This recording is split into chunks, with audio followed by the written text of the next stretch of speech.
Dodgers. So we have the same situation that we had here yesterday in game number 1. Two left-handers vying against each other. One a very experienced southpaw, one a little bit younger and a good bit less experienced. However, the roles are reversed because this afternoon the youngster is the Yankee pitcher. That's Al Downing, who won 13 and lost 4 over the regulation campaign in the American League. And Podgers, representing Los Angeles, is the veteran. Johnny won 14 and lost 4 for the Dodgers. Podgers has a good curveball, a good fastball, a changeup, and has a lot of savvy that comes with being a veteran pitcher. Downing has idolized Whitey Ford throughout his boyhood and more or less patterned his pitching along with that of his idol, Whitey. Downing throws a fastball that moves. When he's going very well, it'll move down, and he also has a little bit of a screwball, plus a good curve. He has good control and a fine pickoff move to first base. This broadcast is authorized under broadcasting rights granted by the Commissioner of Baseball solely for the entertainment of our listening audience, and any publication, rebroadcast, or other use of the descriptions and accounts of this game without the express consent of the Commissioner is prohibited. A little unusual that we've seen 4 left-handers here in the first 2 games. In fact, this is the first time in series history that 4 left-handers have started the first 2 games of the series. And this fact is brought about by the condition of Yankee Stadium more than anything else. The short fence here in Yankee Stadium, as you more than likely know, is the right field fence. About 290-something down that right field line. And in left, it's a much deeper distance and falls away a great deal quicker. So the easy spot to hit the home run is in the right field corner. Also, by sending left-handers to the mound, the 2 managers make the switch hitters in the lineup, and there are 2 on each side, swing around to the right-hand side of the plate, bat right-handed, and increase the distance to the home run territory. So that's why we're seeing the left-handers here in New York, whereas the next game in Los Angeles, we'll see a couple of right-handers more than likely, Boughton and Drysdale opening in the series in L.A. A terrific day this afternoon in New York. It's a little bit overcast when we first came out here, but the weather has cleared. The sun has burned off the haze, and we'll have another fine crowd in Yankee Stadium this afternoon. Well, let's get to the batting orders for the 2 teams here in the 1963 World Series. For the Los Angeles Dodgers, it'll be Maury Wills leading off and playing shortstop. Maury failed to hit in 5 turns at bat in the first game yesterday. Batting number 2 and playing at third base is Jim Gilliam. He had 1 hit in 4 trips yesterday. Incidentally, the 2 lineups are exactly the same as they were in the opening game, with the exception of the pitchers. The number 3 hitter for Walt Austin's club is Willie Davis, the center fielder. He went 0 for 3 yesterday, but scored a run. The cleanup hitter is Tommy Davis, the left fielder, who led the hitters in the first game of the series with 3 hits in 4 trips. Batting number 5 is the big right-hand hitting right fielder Frank Howard. Howard in right field and batting number 5. He had the first hit of the series yesterday, a long 2-base hit over the head of Mickey Mantle into deep center field, and scored the first run of the series. Bill Skowron is playing first base for the Dodgers, and he is batting number 6. Skowron came through with 2 hits for 3 against his former teammates, the Yankees, and said that it was a great source of satisfaction to him that he could contribute to the Dodger victory yesterday. Batting after Skowron, it will be Dick Tracewski, the second baseman. Tracewski had 1 for 4 in the first game yesterday. Johnny Roseboro, the catcher and number 8 hitter for the Dodgers. Roseboro hit a 3-run homer, which was the key blow of the Dodger victory. And batting ninth and working on the mound, it will be Johnny Padres of Los Angeles. Now for the Yankee lineup, it'll be Tony Kubek. He leads off. He's at shortstop. Kubek at short. He had 1 for 4 yesterday. Bobby Richardson is the number 2 hitter, and Bobby went 0 for 3 yesterday. He's the Yankee second baseman. The number 3 batter for New York is Tom Tresh, the left fielder. Tom had a home run yesterday to score both the Yankee runs, 1 for 3. Mickey Mantle, the center fielder, bats number 4. Mantle failed to hit in 3 trips in the opening game. Roger Maris, the right fielder, he went 0 for 4 yesterday. Then Elston Howard, the Yankee catcher, bats next. Elston had 1 hit in 4 trips in the opening game. Joe Pepitone, the Yankee first baseman, bats number 7. Pepitone at first base, and he had 2 of the 6 hits allowed by Koufax in the game of yesterday. Batting number 8 is Clete Boyer, the Yankee third baseman. Boyer at third. He had 1 for 4 in the opener. And on the mound, the left-hander, Al Downing. The 2 pitchers still warming up right down below us. The second game of the 1963 World Series is being brought to you from Yankee Stadium. You know, I'm not giving away any trade secret by telling you that the most popular spot for new car buyers is the low-price field. Now, that's where Ford is, that's where Chevy is, and hold on to your hats, that's where the 1964 Dodge is. That's right, Dodge. Looks like a high-priced car, and from behind the wheel it sure feels like a high-priced car. But the 1964 Dodge is in the low-priced field. Dodge is what most people want in a car and think their budgets just can't make it. The looks are there. It's a beautiful automobile. It's built for the driver, built to keep him comfortable and to keep his budget balanced. The 1964 Dodge. High-priced look, high-priced feel, but priced model for model with Ford and Chevy. Right where you want it. In the low-priced field. You see the 1964 Dodge, one of the dependables, now at your dependable Dodge dealers. Well, as we told you, Johnny Padres is the pitcher today with a World Series experience. This will be a World Series debut for the Yankee hurler, Al Downing. Padres has a 3 victory and 1 defeat record in series competition and has won more series games than any pitcher in the history of the Dodgers. In 1953, he started the 5th game of the series at Brooklyn, losing to the Yankees 11-7. In 1955, he pitched 2 complete game victories in 2 starts against the Yankees, winning the 3rd game at Brooklyn 8-3 and the 7th game, the big game at Yankee Stadium, by a score of 2-0. He did not pitch in the 1956 series, and in 59, he started twice against Chicago, winning the 2nd game and pitching 3 1/3 with no decisions in the 6th game of the series. Padres is 31 years old, and he hails from Witherby, New York. He got his start in baseball in 51 in Newport News, and first came up to the Dodgers in 1953.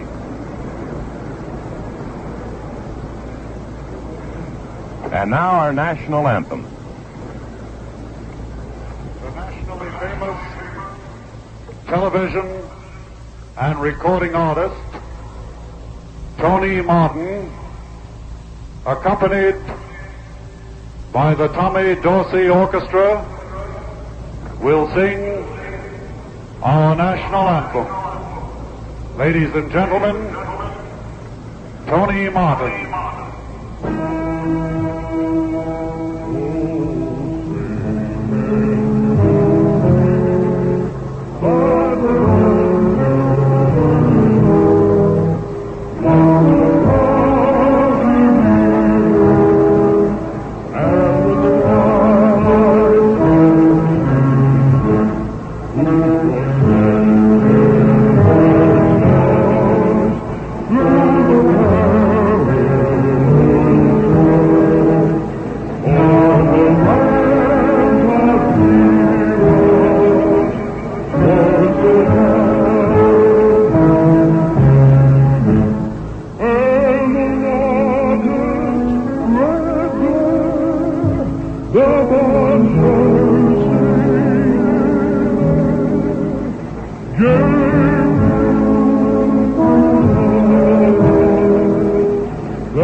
The two hurlers who had stopped their warm-ups during the national anthem now resume action in warming up right to the side of home plate.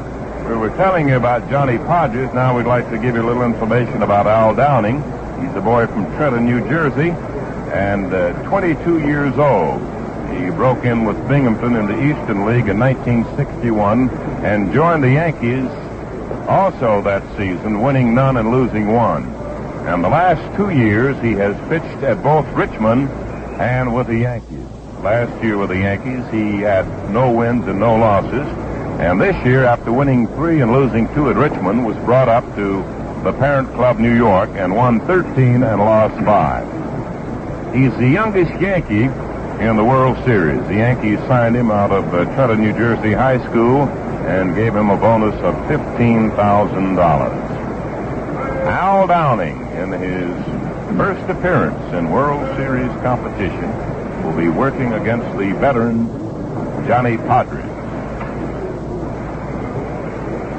Well, the umpire is meeting at home plate, along with the managers, Walt Austin and Ralph Houck, and the Yankees are taking the field.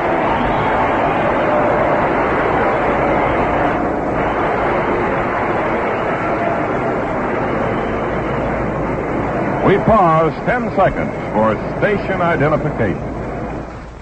810 and you dial WGY Schenectady. World Series ball players watch their weight. If you do too, drink Saratoga Vichy. Not a single calorie in Saratoga Vichy, and it really quenches your thirst. Get Saratoga Vichy with a bright yellow label. 3. Sunny skies, not many clouds. The clouds that were around us in the morning have all gone away. And a bright sunny day, a perfect day for baseball at Yankee Stadium. Ballpark opened back in 1923. It's a former marshland area up here in the Bronx, and it's the house, of course, that Babe Ruth built.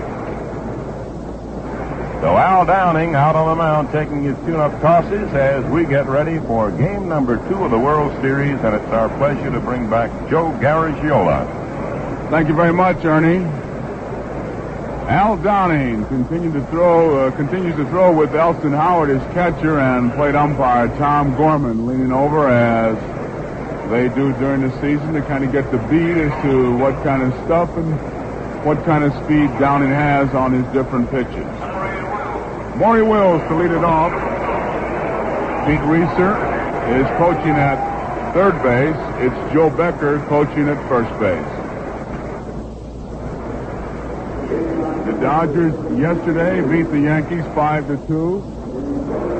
A tremendous pitching job by Sandy Koufax.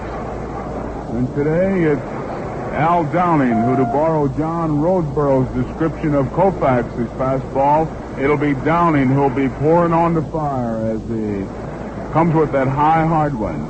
Youngster with a great arm. Defensively, it's Pepitone at first, Richardson at second, Kubak. Is it Shorten, Clete Boyer, a very shallow third base. Here's the first pitch of the ball game. It's high, and it's ball 1. Maury Wills shortened up as if to bunt, and everybody broke into a sprint. In the outfield, it's Tom Fresh in left field. Mickey Mantle is in center field. Roger Maris is in right field. Mantle is playing way over in right center.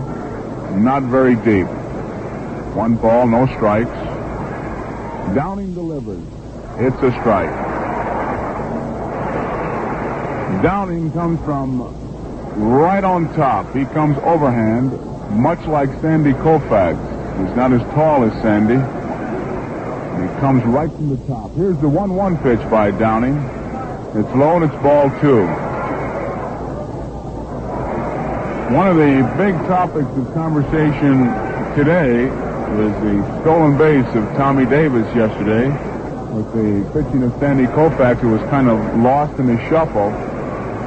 But the Dodgers as much as sent out a message, and it was not answered, and we can look for some running today. Strike on the outside corner, a good fastball. And it's 2 balls and 2 strikes on Maury Wills. Tom Gorman is the plate umpire. Larry Knapp is at first. It's Shag Crawford at second base. Joe Pepperell is at third. Tony Venzon along the left field line, and it's John Rice along the right field line. 2 balls and 2 strikes. Maury Wills waits. Downing has the signed 2-2 pitch. Is high and it's outside. It's a full count. 3 balls and 2 strikes. Downing with a real good fastball, a curveball, and a slider. 3 balls, 2 strikes. Wills waits. Downing delivers. Swung on and fouled off out of play. Wills just gets a piece of that ball. This little guy is happy to just hit over the ball, get 3 hops, and test his inner soles. He's not what you'd call a power hitter. You can get a hold of one every once in a while. But if he gets that ground ball, percentage is certainly with him. He can really move. Al Downing ready again. Here's the 3-2 pitch. Swung on, a bouncing ball up the middle into center field. It's a base hit for Maury Wills. Makes a wide turn, and we're liable to see some action in a hurry. Elston Howard goes out to talk to Al Downing. That ball, a curveball. It got by Downing. He made a grab for it. Bobby Richardson tried to backhand it. It got by him into center field for a base hit.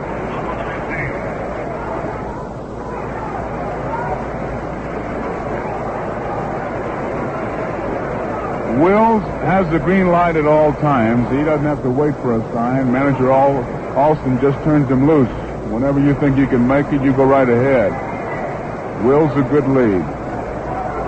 Downing at the belt. The pitch is a strike call. As Gilliam shortened up as if to bunt. Bluffed an attempt. Boyer broke in. Wills did not give it a false start off first base. Wills likes to measure him. He's got 3 different leads that he can take. 1 strike to count on Jim Gilliam. Downing at the belt. Wills a good lead. They got him picked off. Pepitone throws to the shortstop. Kubek, and he's in there. Maury Wills outran that ball. Al Downing had him picked off. Wills broke too soon. Downing to Pepitone. Pepitone through the Kubek, and with the head first slide, Maury Wills beat the throw. He outran that ball.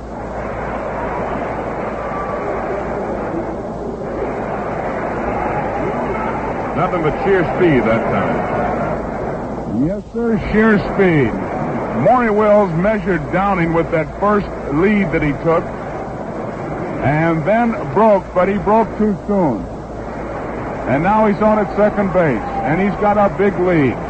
1 strike to count on Jim Gilliam. Here's the pitch. It's outside, and it's 1 ball and 1 strike. This is a pet attack of the Dodgers. The single, the stolen base, and then a ground ball to the right side, where Wills can take third as the hitter Gilliam is being thrown out at first base. That's the job he's trying to accomplish. If he gets a base hit, very happy, but the ground ball is what he's looking for. The pitch by Downing is low, and it's ball 2. 2 balls and 1 strike. Maury Wills, when he measures the pitcher, he'll take 1 lead. He calls it a one-way lead. It's an exaggerated lead, and with the slightest move of the pitcher, he'll break back to the bag. And then he's got a 2-way lead where he can either break for second or go back to the bag. It's not as exaggerated. And then he's got the one where when he takes that lead, he is stealing. He had that 3rd lead because he broke a split second too soon. Big lead off second base. Does his pickoff throw? It is not in time as Richardson cut in behind him.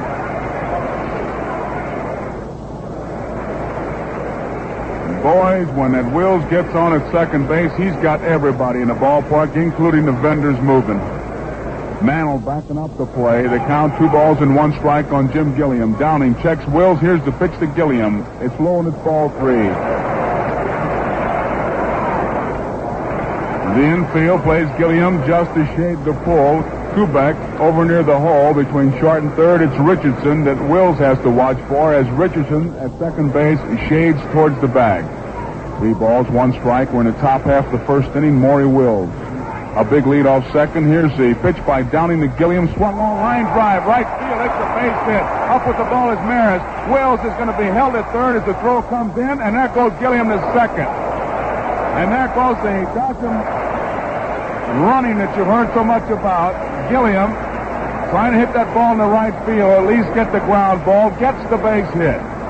And Maury Wills held up at third base by Coach Pete Reeser with nobody out. The throw coming towards the plate. Went all the way to Elston Howard, and Jim Gilliam, not hesitating, has moved on over to second base. So two singles literally turned into a big inning started by the Dodgers as they've got base runners at second and third, nobody out, and Willie Davis is the hitter. A single and speed, that's been it. Maury Wills, big lead off third base. Here's the pitch to Willie Davis. Swung on line drive, right field. Roger Maris stumbles, falls. It's a base hit. 2 runs will score. Wills comes in. Gilliam comes in to score. Willie Davis is at second base with a double. The Dodgers lead 2-0.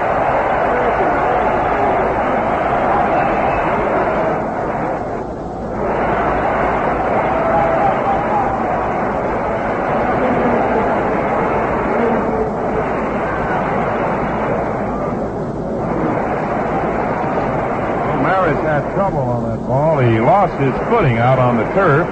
Fell, it went past him, hit the wall, and by the time he could retrieve it and get it back into the infield, 2 Dodger runs had scored, and they lead 2-0. A little conference out on the mound now. Ralph Houk, the Yankee manager, out talking to his young pitcher and catcher.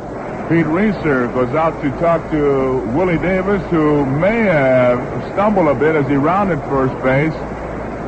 And second with Reeser now. And Willie Davis says he's all right. Dodgers 2. And the Yankees nothing. And here is Tommy Davis, who yesterday had 3 for 4. Nobody out. 2 runs are in. A single, a stolen base by Maury Wills. Went to third on Gilliam's single, who went to second on the throw, and Willie Davis is just doubled. 2-0. Tommy Davis waits the pitch by Downing. It's low and it's ball 1. Wills, Gilliam, Willie Davis, and Tommy Davis. All speedsters. They can really move. A track team looking for a tournament is what they look like. I tell you, they won't really with like the big heavyweight blast. But they'll peck and they'll run and they'll scramble, and before you know it, they'll have 2 runs in and a base runner on somewhere. They did it all summer in the National League. Willie Davis a big lead off second base. They play Tommy Davis to pull. Here's a pitch by Downing. Swung on, it's popped up. Short right field. Roger Maris is coming over near the line. Willie Davis is tagging up. Maris makes the catch, the throw. Davis holds. Roger Maris uncorked the strike. And that Maris can throw that ball. So there's 1 out. Willie Davis still at second base, and here is big Frank Howard.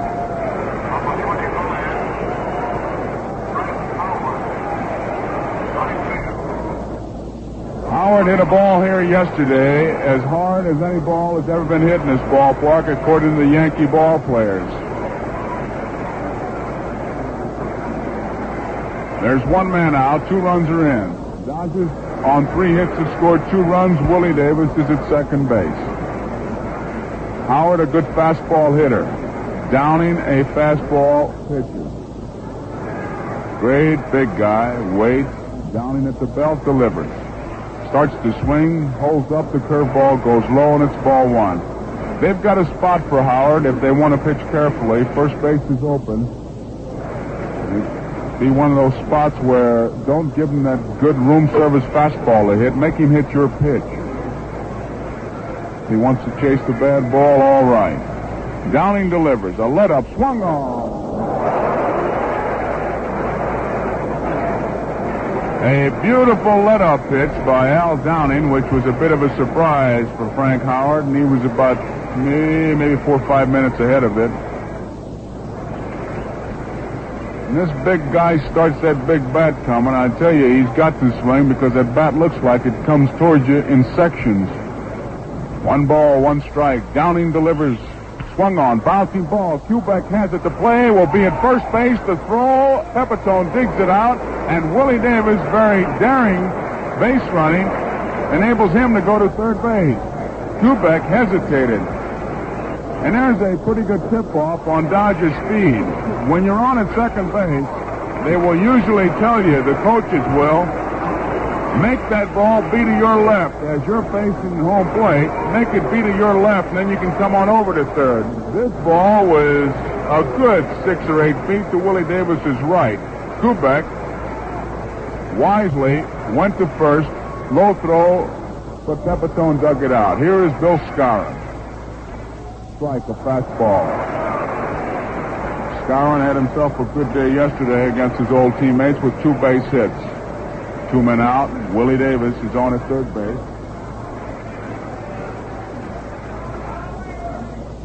Willie, a false start. The pitch by Downey, swung on and fouled back. So it's 2 strikes. Willie Davis giving it a real false and a big start off third base. Of course, Downey's got the edge now. All he's got to do is throw a strike. You don't have to worry too much about Willie Davis. With 2 outs, if he throws a strike, Scarron will have to take, and all he can do is shake Willie Davis's hand. Davis dancing off third, trying to distract the young left-hander. 2 runs are in. Here's the 2-strike pitch by Downey. Low. That's ball 1. 1 ball, 2 strikes, 2 outs. 2-0. The Dodgers are leading. Davis dancing off third. Downing gives him a look. Now he's ready, and here's the pitch. Swung on and missed. He struck him out. Moose Scarron out on strikes, and that ends the inning. The Dodgers, in the top half of the first inning, 2 runs on 3 hits. There were no errors, and 1 man was left on base. And so, at the middle of the first inning, the score is Los Angeles 2 and the Yankees nothing. Good day, sir. Fill up? Yes, regular gas, please. Check the wall and water? No, thanks. How about the spark plug? Still a change? No. Brakes? No. Cleaning glasses? No. So button on your shirt? No, I'm in good Stitch your shape. lapels? I can do everything here. You see, I've got the certified car care plan. What's that? That's Chrysler Motors Car Health Plan. Gee, that sounds impressive. I bet it's called the Beagle. No, it's an economical program. It's designed to prolong the life of your car and keep it running like clockwork. Hey, you know, I'm very good at window wiping and hood slamming. May I slam your hood? Certified Car Care has only highly trained mechanics using factory-approved parts and equipment. I can take a radiator cap off in a twist. I call it my cap and a half. Can you do that? That's very nice. But you know, all Chrysler, Plymouth, and Dodge dealers have certified car care. Yeah, but can they salute as good as me? You want to see a salute? For the Yankees, it'll be Tony Kubek, Bobby Richardson, and Tom Tresh. Johnny Padres has just completed his warm-up tosses. Kubek in that batter's box. Frank Corsetti coaches at third base. Yogi Berra coaches at first. Johnny Padres, good fastball, good curveball, excellent change of pace. There's a curveball attempted bunt and strike 1. Kubek trying to bunt that ball, missed it, and it's strike 1. Padres can really change speeds. He changes both off his fastball and his curveball. Slow, and it's 1 ball and 1 strike.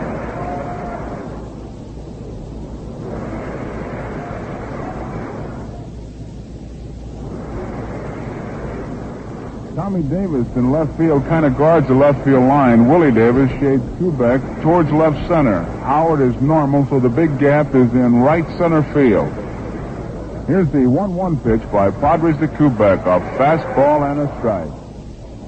So it's 1 ball and 2 strikes.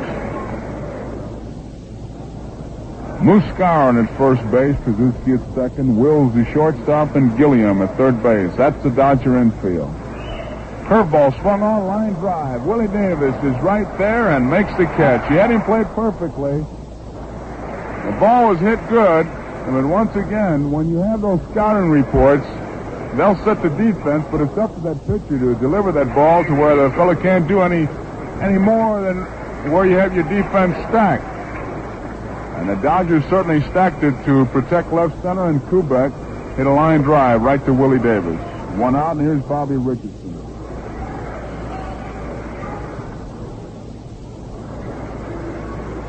Richardson, right-hand hitter, spray-type hitter, doesn't strike out much. Padres deliver, swung on, one hopper right to Krzyzewski. He has it over to first, and they're 2 away. Looked like that ball was going to go right back up the middle as Padres made a bluff at it, but it was to his left, and Krzyzewski made it on the first hop. So there are 2 outs, and here is Tom Tresh. Tresh had a 2-run homer yesterday. Bats right-handed against the left-hander Johnny Podres. Dodgers lead 2-0. Swung on, hot smash, past Gilliam into left field. That's a base hit. Up with the ball is Tommy Davis. As Tresh makes that wide turn at first, and that brings up Mickey Mantle.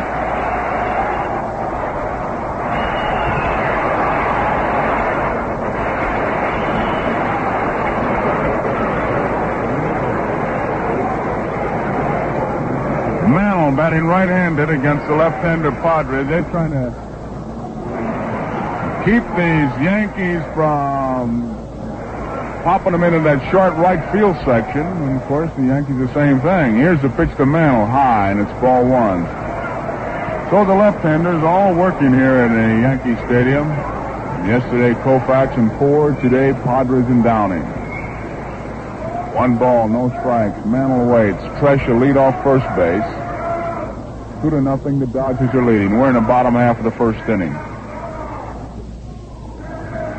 Padres deliver, swung on, a fly ball, right center field. Howard going back, calling for the ball, one-handed grab, near the track. Frank Howard reached up like he was goaltending and made the grab on the high fly ball hit by Mickey Mantle, and that ends the bottom half of the first for the Yankees. No runs, 1 hit, no errors, and 1 man was left on base. And so at the end of the first inning, the score is Los Angeles 2, and the New York Yankees, nothing. Take a beautiful new car. Give it a high-priced look, a high-priced feel. Then put it smack into the low-priced field. Mister, that's the 1964 Dodge. It's a low-priced car that doesn't look like one or feel like one. It's a high-performance car that'll take turnpike curves or rocky roads with easy grace. It'll give the response you want when you want it. When you look at the 64 Dodge, mister, you know that here is no ordinary automobile. From the tire treads up, it's quality constructed, built, and backed by men who know their business. And their business is automobiles.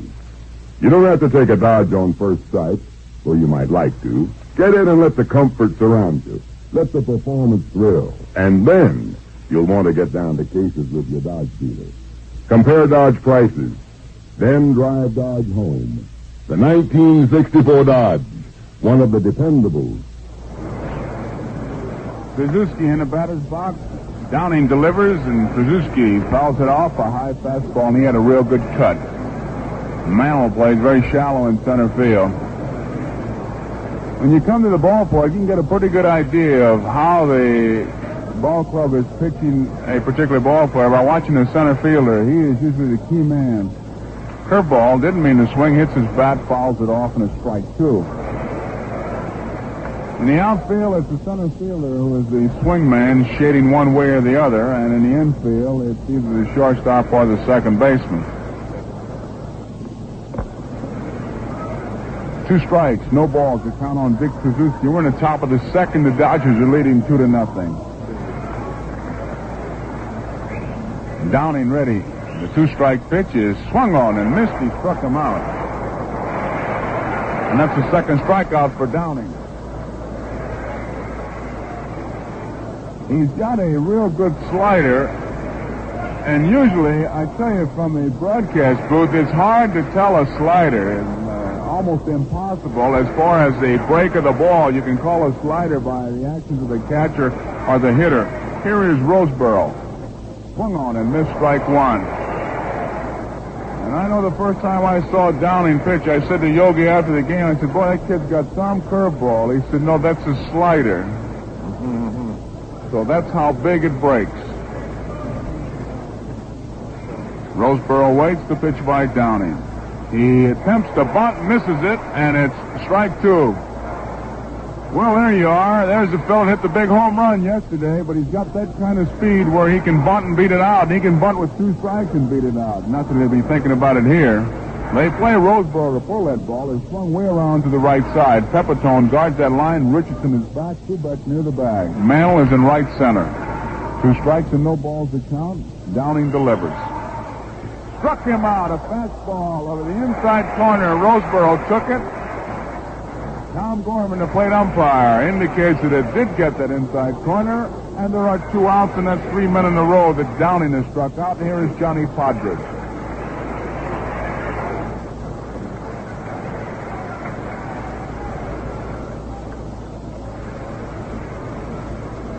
Podridge not a bad hitting pitcher. He gets that bat on that ball. Downing ready. Delivers, and it's inside. Ball 1.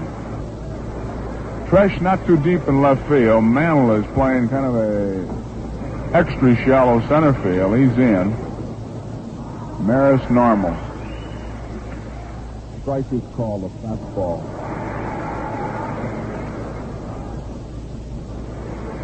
One ball and 1 strike with 2 outs. The Dodgers 2 and the Yankees nothing. We're in the top of the 2nd inning. Dodger speed paid off for those 2 runs. 1-1 pitch. Swung on, line drive. Center field. It's going to drop for a base hit. 2 hops to Mantle, and Podridge is on. Downing hung a curveball, and Podridge just laid that bat out there.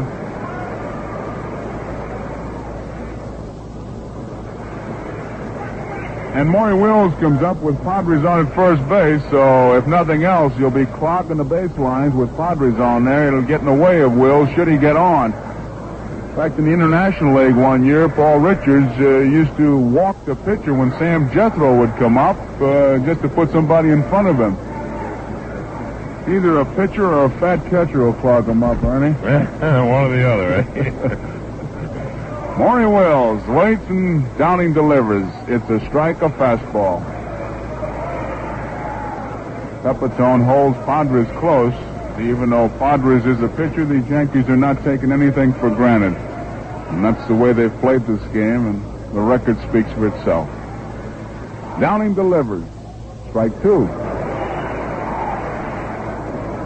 And now Maury Wills wants to take a look at that ball. It may have sounded a bit too fast as it came across. Of course, the least little speck on a ball, and I tell you, when you're in that batter's box, your concentration is so great that least little bit of dirt on that baseball, and it'll come up there looking like a barber pole. Tom Gorman gives Downing, the pitcher, a new baseball, a nice white one. He proceeds to rub it up, and he's got the same effect as he had before. 2 strikes, no balls. Wills waits. The pitch by Downing. Swung on, line drive, right field. It is a foul ball. Foul ball. John Rice, the right field foul line. Had to wait until that ball landed. Foul by a couple feet. And Podridge was off and running. And I tell you, he better get a big jump if this Wills hits one that way, where it slices, he's got a chance for extra bases. Podridge liable to be the victim of a hit-and-run driver or hit-and-run runner. Podridge is back. Wills is in that batter's box. Downing is looking for a sign. Has it, and here's the pitch. Curveball right back to Downing. A one-hopper. He's got it over to first. And Wills is retired, and that ends the 2nd inning for the Dodgers, who in the top half of the 2nd had no runs, 1 hit, no errors, and 1 man was left on base. And so, at the end of 1.5 innings, the score is Los Angeles 2 and the New York Yankees nothing. Last year, Dodge was the success car of the year, with the biggest sales increase in the business. So I guess the question was inevitable. Could Dodge do it up big 2 years in a row? Well, the answer is on the street now for everyone to see. The 1964 Dodge. Take a look yourself. It's a sleek, handsome car. And as for performance, ask any sports buff. He'll tell you Dodge has moved up front as one of America's top performers. At honest value, ask any old-timer. He'll tell you that's what made Dodge famous even 50 years ago. So this year, Dodge is celebrating its 50th anniversary, and they are loaded for bear. But if you think price is what's standing between you and a new Dodge, mister, tain't so. Sure, Dodge doesn't look or feel like the other low-priced cars, but it's priced right with Ford and Chevy. Sounds good? That's only the half of it. Get the full story at your Dodge dealers. Roger Maris, Elston Howard, Joe Pepitone to lead it off. This is Joe Garagiola and Ernie Harwell at Yankee Stadium. Second game of the 1963 World Series. The Dodgers leading 2-0. Bottom of the second, the first pitch by Padres. Didn't mean to swing, tapped right back to him, and Padres throws him out. A fastball hit Roger Maris's bat. A little dribbler right back to Padres, and he had himself a nice, easy out. That's one of those nice Sunday picnic outs. You love to see it when it's on the other ball club, but brother, when you're in that batter's box and you do it, you just want to chew that bat up in 100 pieces. Here's Elston Howard. Pushes him back, a fastball. Defensively, the infield is straight away, but the outfield is shading Elston Howard towards right center field. They're giving him the left field line. Padres delivers. Strike over the inside corner. Tommy Davis is over, but there's still a lot of room in left center and the left field line. 1 ball and 1 strike, 1 out. Curveball inside, and it's ball 2. Howard with real good power. Big wide stance. Doesn't stride much when he swings. Waits for the pitch from Padres, and there it is. Swung on, a bouncy ball. Suzuki to his right, backhanded, knocks it down, can't make a play. Howard is on at first base as Krasuski went nicely to his right. Tried to backhand it, couldn't, knocked it down. It's an infield hit for Elston Howard. And that brings up Joe Pepitone. And you could see Maury Wills indicate to Padres that he'll be the man covering should the ball be hit right back to Padres as they swing way around to the right. Skowron holds Howard close. Krasuski plugs the gap between first and second. Curveball swung on and fouled back. They really play Pepitone to pull that ball. Willie Davis way over in right center. Tommy Davis is shallow in left center field. Wills near the bag. 1 strike. Pepitone waits. Padres checks Howard at first base. Here's a pitch. Swung on and fouled back, a high fastball, and he hit himself a real good cut.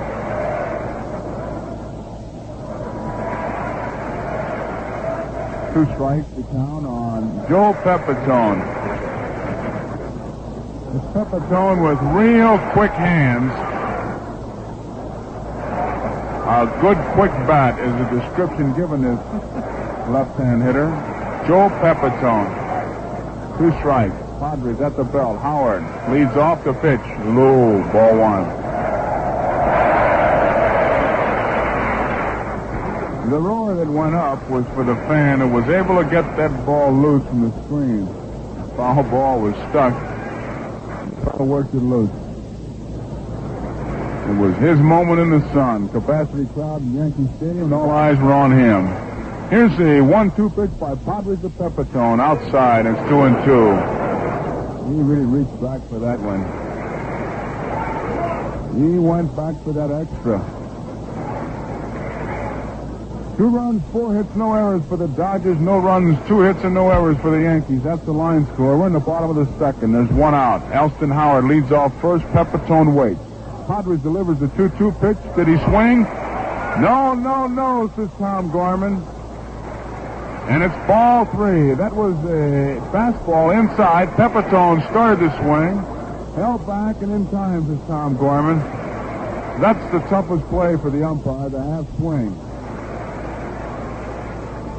Tough because he has to look for so many things, and usually he's screened by the catcher who is moving up to try to make the play and will invariably get in front of the umpire.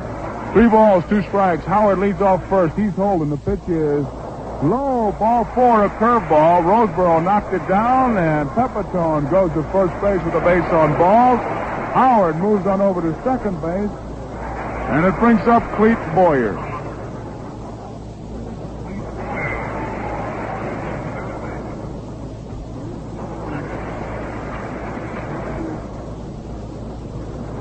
Clete Boyer, who had a base hit yesterday. 1 man out.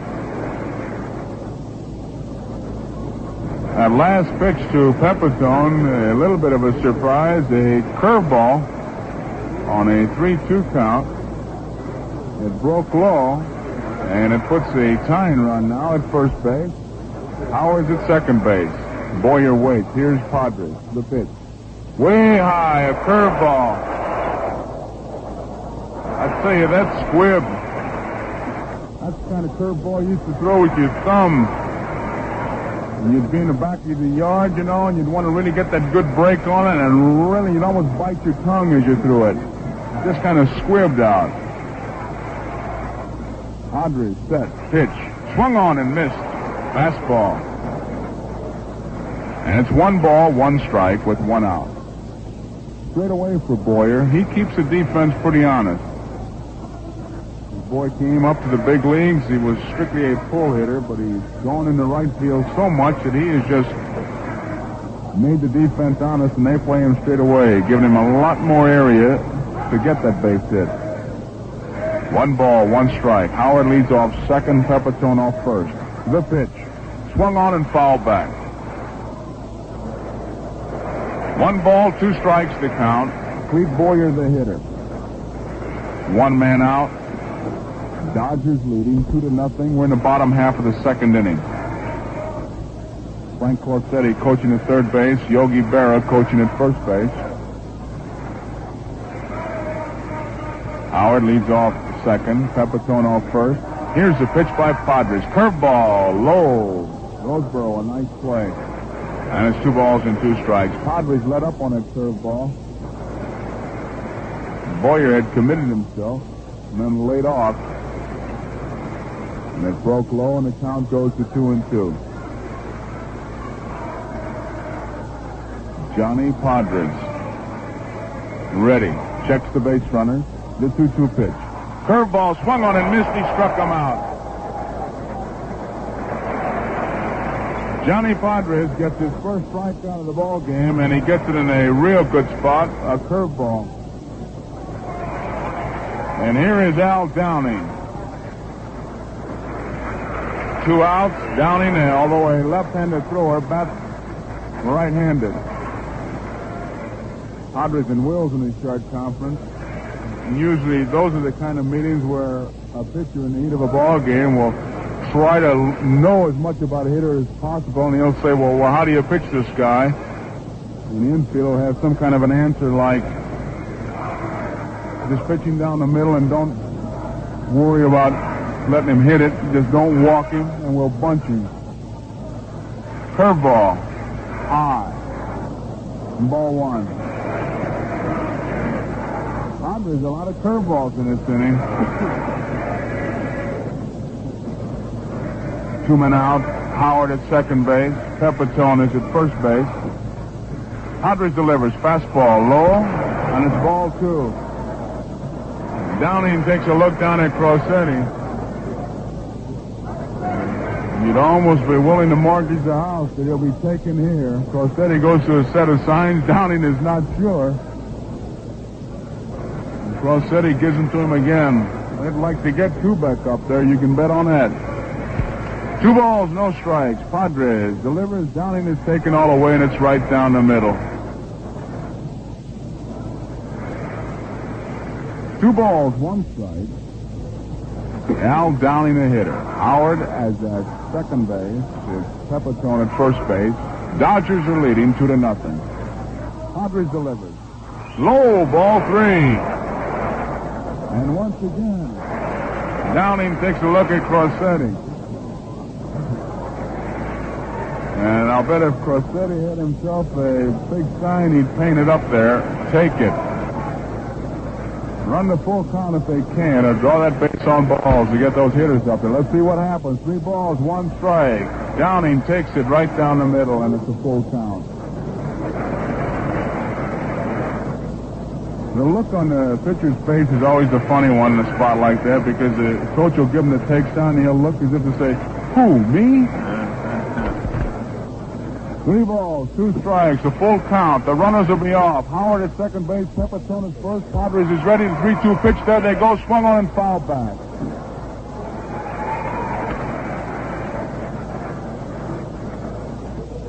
It's a real good example of why managers like to see that pitcher's decision on 2-2, because when it goes to 3-2 and 2 out, they're off and running as soon as that pitcher starts towards the plate. And Pepitone is able to get himself about 8 or 10 extra steps.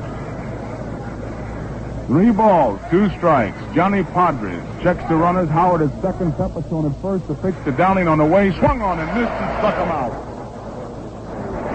Johnny Padres strikes out Downing. That ends the inning for the New York Yankees. And in the second inning, no runs. There was 1 hit. No errors, and 2 men were left on base. And so at the end of the second inning, the score is Los Angeles 2 and the New York Yankees nothing. Let me have a word with all you low-priced car buyers out there. You folks who like to measure what you pay or what you get. Let me ask you this. How would you like to own a low-priced car that doesn't look like one, that doesn't feel like one? A low-priced car that gives you all the room and the comfort you've been looking for. A car that's built solid and rugged, built to last. A car that looks like you always hoped a low-priced car could look. Clean, handsome, smart. Well, let me tell you, if that's the kind of car you're looking for, this year you'll find it at your Dodge dealers. The 1964 Dodge. A full-size, good-looking, new kind of Dodge that's priced model for model with Ford or Chevrolet. 64 Dodge, the new luxury car in the low-price field. This year, take a look around before you buy. Stop in at your nearby Dodge dealers. Take a new look at the new 64 Dodge. Jim Gilliam, Willie Davis, and Tommy Davis against Al Downing here in the top half of the 3rd inning. The scoreboard tells the story. The Dodgers, 2 runs, 4 hits, no errors. The Yankees, no runs, 2 hits, and no errors. The Dodgers scored in the 1st inning, a single by Wills. They had him picked off first, but he beat the throw by Pepitone to Kubek. It was a stolen base. Gilliam singled to right. Wills stopped it to 3rd. Gilliam took 2nd on the throw by Maris towards the plate, and Willie Davis doubled to drive in the 2 runs. Here's Downing to Gilliam now. It's high, and it's ball 1. Boy, these hard throwers. There's no substitute for speed. You can just hear that ball pop into that mitt. Downing rears back to fire. Yesterday, Koufax.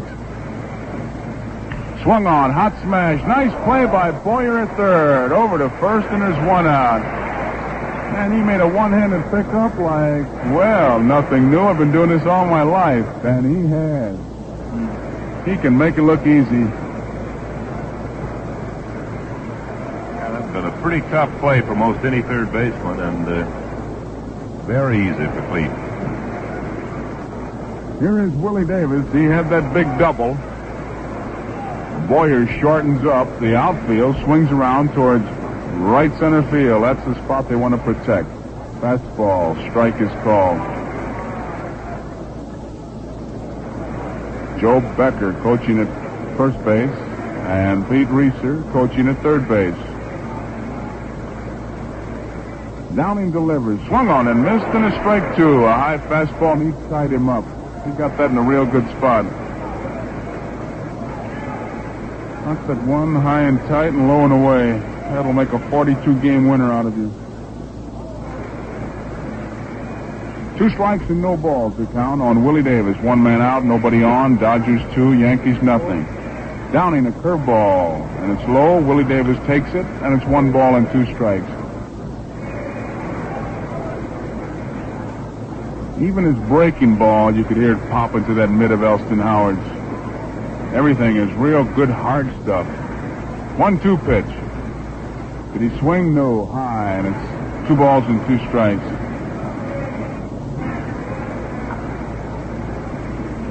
Willie Davis. Left-handed hitter who can really run. I say that about 4 or 5 of these Dodgers. Here's the 2-2 pitch now by Downing.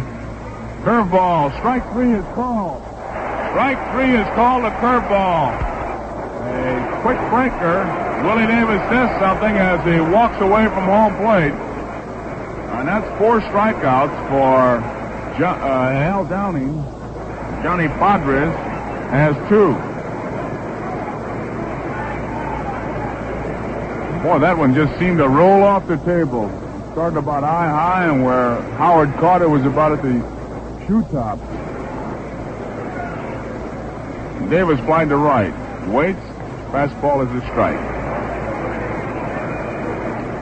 Tommy Davis wears glasses. Frank Howard wears glasses. Roseboro. Boy, there's a great glasses story on Sam Jethro. Every time I see a fellow wear glasses, I always think of it. Here's the pitch by Downing. Let up. Swung on and missed, and a strike 2. Sam Jethro came out wearing glasses, and they said, "How come you wearing glasses, Sam?" He said, "Got a bum eye." He said, "Well, which one?" His classic answer was, "The one I bat right-handed with."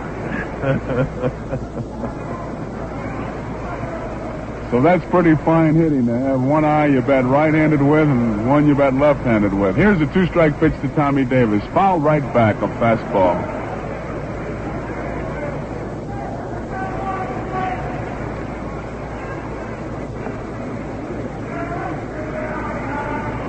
Two strikes to count on Tommy Davis. 2 men out. Nobody on. Dodgers 2, Yankees nothing. Swung on. Little looper down the right field line. It could be trouble. It is a fair ball. Base hit. Tommy Davis trying for 2. Maris can't come up with it. Davis is going to try for 3. Here's the relay. It is not in time. Roger Maris could not find that ball. He may be hurt. Roger Maris may be hurt. Here goes Richardson out. It was Richardson who came up with the relay. Kubek is going out. Here comes manager Ralph Houk. Trainer Joe Soares is going out there. It looks like it's his left elbow. Roger got near the stands, had trouble picking it up. And when he did retrieve it, he flipped it to the relay man, Bobby Richardson, who made the long throw from short right field to third base. It was not in time. It's a 3-base hit for Tommy Davis. And now time is called as manager Ralph Houk, the trainer Joe Soares, Kubek, Richardson all gather around Roger Maris. Tommy Davis looked like he'd hit the ball kind of off the end of the bat. It was a squibber. And when it hit, it took that crazy bounce. Maris appears to be in great pain as he walks towards the bench, and Ralph Houk, we've got glasses trained on him, looks like he's going to make a move here as Maris will leave the ball game. Maris is walking off. It's his left arm. Manager Ralph Houk and the trainer are walking in with him, and Hector Lopez has come out of the Yankee dugout. He'll be the replacement for Roger Maris. And we pause 30 seconds for station identification.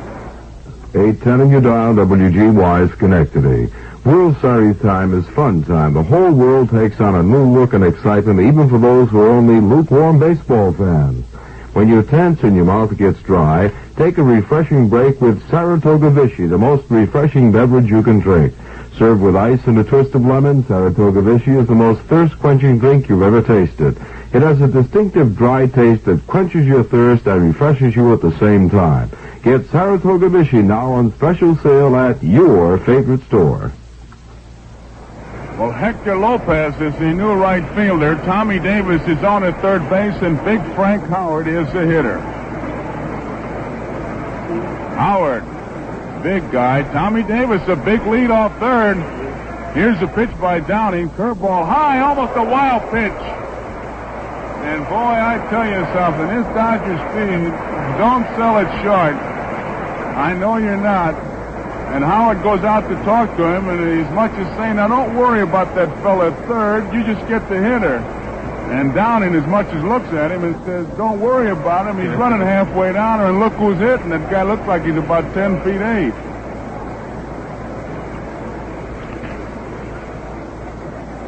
Tommy Davis, a good base runner, is at third base. 1 ball to count on Frank Howard, 2-0. The Dodgers are leading. There are 2 outs. Davis edging off. Here comes Downing. Strike is called. And it's 1 ball and 1 strike.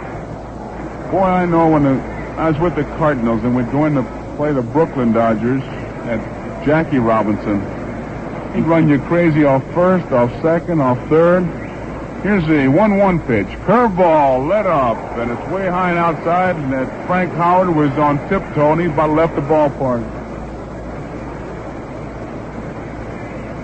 He's a good fastball hitter. He just mangles that ball, so the Yankees trying to stay away from giving him that fastball. Tommy Davis, a good lead off third. Downing delivers. Fastball swung on and missed. 2 balls and 2 strikes. They talk about this Frank Howard strength, saying that someday he's going to hit a line drive up the middle, and they're going to look for the pitcher, and they're just going to find a pair of shoes. 2 balls and 2 strikes. Downing ready. Here's a pitch. Foul tip.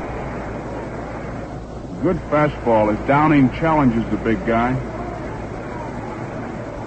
Dodgers 2, the Yankees nothing. We're in the top of the third. Tommy Davis is on at third base. Roger Maris has just left the ball game. He was injured on the triple hit by Tommy Davis. As soon as we get the complete report, we'll give it to you. Here is the 2-2 pitch. Let up, and he got him. A let up pitch, and Howard is out on strikes. And there it was, that change of pace. That's 5 strikeouts for Downing, and that ends the third inning. And for the Los Angeles Dodgers, no runs. There was 1 hit, no errors, and 1 man was left on base. And so, at the end of 2.5 innings, the score is Los Angeles 2 and the New York Yankees nothing. Hey, compact owners, especially you with growing families. Are you getting tired of being packed and stacked in those little old regular-sized compacts? Well, you don't have to put up with it anymore, because Dodge has come up with your answer. It's the 1964 Dodge Dart, a fresh, new compact in the large economy size. It's got family-size room at a family-size price. You see, Dart's a little bigger on the outside and a lot more comfortable inside. It's got a little more power under the hood that makes for a lot more fun on the open road. But don't get us wrong, Dart still gives you the things you buy a compact for. Easy parking, quick handling, easy upkeep, and a nice low price. Few compacts cost less than Dart. Not a one has as much going for you. So why not give up that sardine treatment and get with a compact that's fit for your family? The 1964 Dodge Dart at your Dodge dealers now. Tony Kubek against Johnny Padres. Line drive, left center field. Tommy Davis coming over. He's there, and he makes the play. And once again, the defense sparkles as they had it stacked that way. Tommy Davis protecting the gap in left center field. Willie Davis shading that way. They gave Kubek right center field. And Kubek line to Tommy Davis in left center. There's 1 out. Here is Bobby Richardson.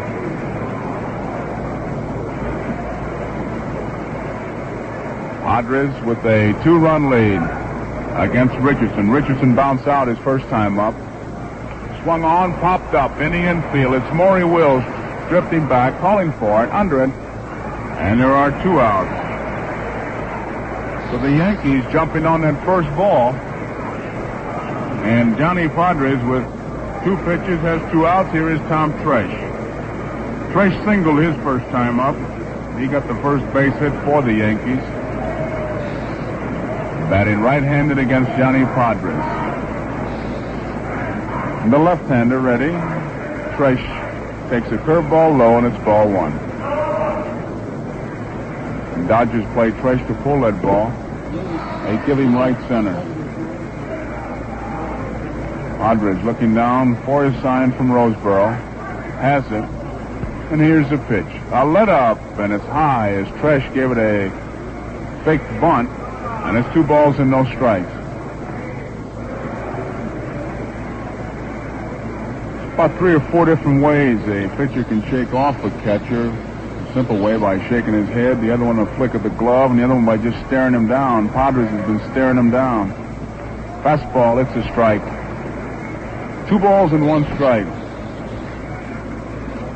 When they go to shaking their head out there, they're liable to get a blast from the umpire about making too much noise. 2 balls and 1 strike. Swung on and popped up in the short left center field. Willie Davis is coming in, calls for the ball, and makes the play. So it's a 1-2-3 inning. Johnny Padres sets the Yankees down in order in the 3rd inning. No runs, no hits, no errors, nobody left on base. And so at the end of the 3rd inning, the score is the Los Angeles Dodgers 2 and the New York Yankees nothing. You've heard the expression, the human body is like a fine machine. Well, in many cases, the machine is like the human body. For example, your car's condition demands periodic checkups to maintain the peak of performance. Chrysler Corporation Certified Car Care does just that. It's like a car health program designed to prolong the life of your car. Certified Car Care. Specially trained mechanics with special tools at your Chrysler, Plymouth, and Dodge dealers. Al Downing taking his warm-up tosses. And it'll be Moose Skowron, Dick Tracewski, and John Roseboro. 2 runs, 5 hits, and no errors for the Dodgers. No runs, 2 hits, and no errors for the Yankees. The Dodgers scored in the very first inning as Maury Wills singled, and they had him picked off. Downing flipped to Pepitone. His throw to Kubek was too late to get Wills, who went in with a head-first slide. And then with Wills at second base, Gilliam singled to right. Wills was stopped at third, and Gilliam took second as the throw from Maris came in towards the plate. So it was second and third for the Dodgers. Willie Davis, the hitter, and he doubled to right, driving in the 2 runs. And that's the way we stand, 2-0. In the top of the 4th, Skowron waits. The pitch by Downing is swung on. A line drive down the right field line. It is a home run. A home run for Moose Skowron. A line drive into the right field corner. And it is one of those shocking home runs to the extent that it was a question of whether it would stay fair or foul. She stayed fair, and this Moose has a home run.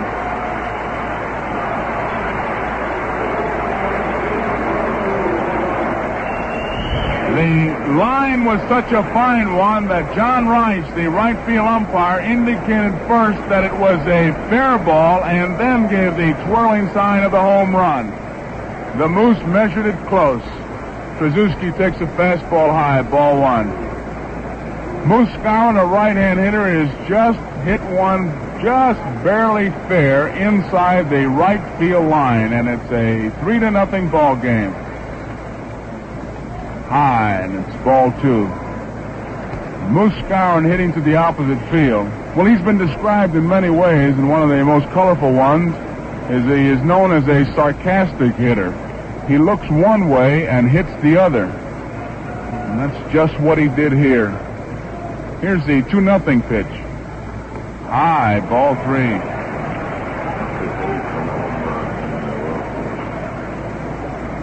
For Skowron, it's his 8th World Series home run.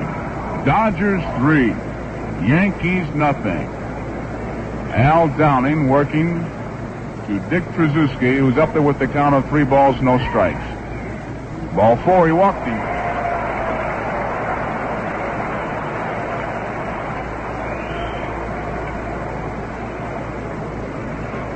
Now Pepitone comes in to join the conference between Howard and Downing. Nobody out. Roseboro is the hitter. The Dodgers They'll get you to thinking a lot because this is a bunt and run club. It's a scramble for the run type ball club. Now the pitcher is coming up next, but it's a pretty good hitter, Johnny Padres. If nothing else, you'd almost want to pitch out here to find out. You'd have to be looking for the bunt, and Boyer is. Downing at the belt. Roseboro is going to bunt, misses it, and a strike one, and that Boyer is right in on top of him. If Roseboro is going to bunt that ball this time, he's going to have to make Pepitone field it because Boyer can easily make that play at second base. Now, Roseboro is taking a lot of time looking at Pete Reeser, the third base coach. Trzaskowski can run. They can play run and bunt. Let's see what happens. Trzaskowski a good lead. He's holding. Roseboro swings and fouls it back as Waller Alston switched off. 2 strikes to count on John Roseboro. Trzaskowski is on at first base. 1 run is in. A home run by Moose Gowan. It's a 3-0 ball game. They play Roseboro to pull that ball. Kubek shades towards the bag. Richardson trying to protect that gap between first and second as Pepitone holds Trzaskowski close. The pitch is low, a curveball, and it's ball 1. 1 ball, 2 strikes. Nobody out. We're in the top half of the 4th inning. Dodgers are leading 3-0. Boyer very wide of the bag. Downing taking plenty of time. Trzaskowski a good lead. Here's the pitch to Roseboro. Swung on. It's a bouncing ball to Richardson. Could be 2 over to second. 1 out over to first. It's a double play.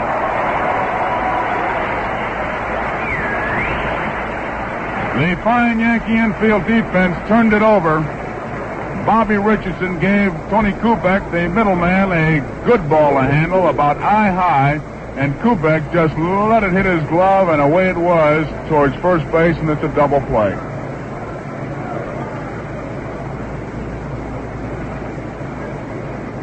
So there are 2 outs, and here is Johnny Padres. Low, and it's ball 1.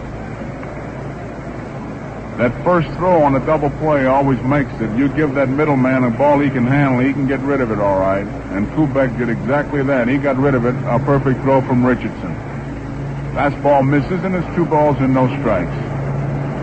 Moose Gowan opened the 4th inning with a home run into the right field corner. I would imagine it was in a first row, first seat fair. He really measured it close. One of those survey home runs. You get the engineers out. 2 balls, no strikes. Downing delivers. Low, and it's ball 3. Elston Howard says something to Downing like, come on, get that ball in there. I don't know what spins a manager more like a yo-yo than to see his pitcher walk the other fella's pitcher. They sit and they really moan and groan on that bench. 3 balls, no strikes. That's a count on Johnny Padres, and Downing is ready. The 3-0 pitch. It's a strike right down the middle. Padres takes a look at Pete Reeser. Pete going through all kinds of signs. Let's see what happens. The 3-1 pitch. Swung on and missed. Strike 2. You're always hitting when you walk into the batter's box. The only time you get a hit sign is on 3 balls, no strikes. What the coach does is give you a take sign. So Padres not seeing a take sign on that 3-1, really went to work on it, but Downing curved him for strike 2. 3 balls, 2 strikes, ready now. Here's the pitch. Swung on, a little looper. Tony Kubek going out in short left field. He's there. And that retires the side for the Los Angeles Dodgers. In the 4th inning, it was 1 run on 1 hit. There were no errors and nobody left on base. And so at the end of 3.5 innings, the score is Los Angeles 3 and the New York Yankees nothing. Folks, what does the name compact mean to you? A small car? Very likely. But here's something new and different that's happened in the compact field. It's the new Dodge Dart from 1964. A fresh, new compact in the large economy size. That's right. a little larger compact on the outside, and a lot roomier compact on the inside. Darts, the compact for growing families. Room for more, but without giving up the things that you buy a compact for. It's got that same nimble handling, easy parking, simple upkeep, and best of all, a price right down there with the little cars. So if you have one of those families that's grown a little bit larger this year, take a look at the Dodge Dart. It's a little bit larger, too. It's one of the great new dependables from Dodge. Stop in and see it at your Dodge dealers now. Mickey Mantle, Hector Lopez, and Elston Howard, the three Yankee hitters here in the bottom of the fourth inning. Lopez, a replacement for Roger Maris, who we just find out from the announcement by Bob Fischel is that he suffered a muscular bruise in the midarm. It's not a serious injury. Padres delivers to Mantle, who takes it over the outside corner for strike one. Mantle flying to right. His first time up. Johnny Padres ready. Mantle waits. Swung on. It's a bouncing ball to shortstop Maury Wills. He's got it over to first, and there's one out. Mantle bounces out. Wills to Skowron, and that brings up Hector Lopez.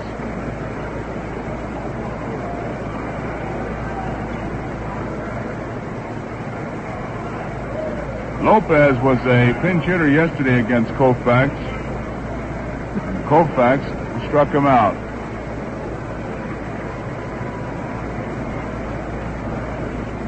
There's a fastball strike. They are really giving Hector Lopez the left center field gap and straightaway center field. Padres delivers a high curveball, tapped right back to Padres. He's got it over to first in time. Padres let up on a curveball. Lopez way out in front, hit it off the end of the bat, and was a little dribbler right back to Johnny Padres. So there are two outs. And it brings up Elston Howard. Padres changing speeds very effectively. Yesterday, Koufax matched his fastball against the Yankees and beat him. Today, Johnny Padres is switching it by changing speeds. Swung on, a little looper, right field. Howard is there. Plenty of room, makes the catch. So it's 1-2-3 in the fourth inning, 3 up and 3 down, and so at the end of the four innings, the score is Los Angeles Dodgers 3 and the Yankees nothing. Mother, a letter from Bob. Listen, dear Ruth, Chrysler Corporation warrants for 5 years or 50,000 miles, whichever comes first, against defects in materials and workmanship, and will replace or repair at a Chrysler Motors Corporation authorized dealer's place of business the engine block, head, and internal parts, intake manifold, water pump, transmission case, and internal parts, excluding manual clutch, torque converter, drive shaft, universal joints, rear axle, and differential, and rear wheel bearings of its 1964 automobile, provided the owner has the oil changed every 3 months or 4,000 miles, whichever comes first, the oil filter replaced every second oil change, and the carburetor air filter cleaned every 6 months and replaced every 2 years, and every 6 months furnishes to such a dealer evidence of performance of the required service, and requests the dealer to certify receipt of such evidence and the car's then current mileage. Thinking of you always, Bob. Dear, are you sure you're doing the right thing marrying a car dealer?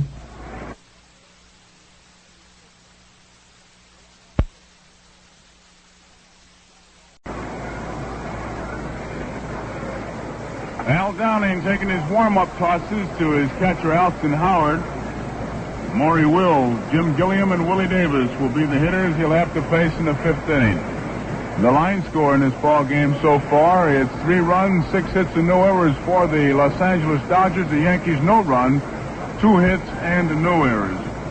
Johnny Padres has retired the last 8 men that he has faced. The Dodger left-hander has only given the 2 hits, 1 to Tresh, a single in the first. It was a single by Howard in the 2nd inning, and a walk to Pepitone, the only base runners. And it's Padres with a 3-0 lead. Moose Skowron, the only home run so far. Here is Maury Wills to lead it off. It was Wills who started this ball game and got it going with a single and then stole second. Boyer in very short. Wills chokes up on that bat. Downing delivers, and Wills bunts it down the first base line. Pepitone is up with it. It's a race, and he's safe. Well, there it was again.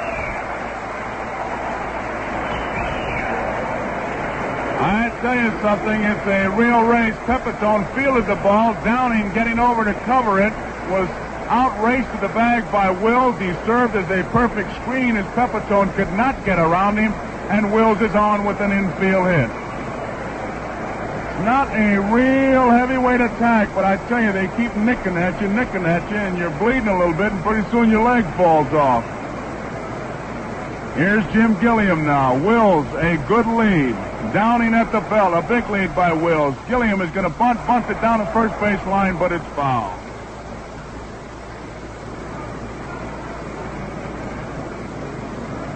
So it's strike one. Wills comes back. Wills constantly watching the coach Reeser. He is watching more to find out what Gilliam is doing, because you can do any number of things here. Gilliam can handle that bat, and you really don't have to play hit and run with Maury Wills. You can play run and hit. I mean, where Gilliam does not have to swing at that ball if it's a bad ball. That little guy at first base can get such a big jump. It works both ways. A lot of people say that Gilliam gets a lot of fastballs to hit this way, but his concentration gets broken a lot by the attempted pickoffs. Real battle going on. Downing checks Wills, a big lead. Here's a lob throw. Wills goes diving back. He didn't have that big lead. That for Downing was just a message. It was not his good move. He's letting Wills know that he knows he's there.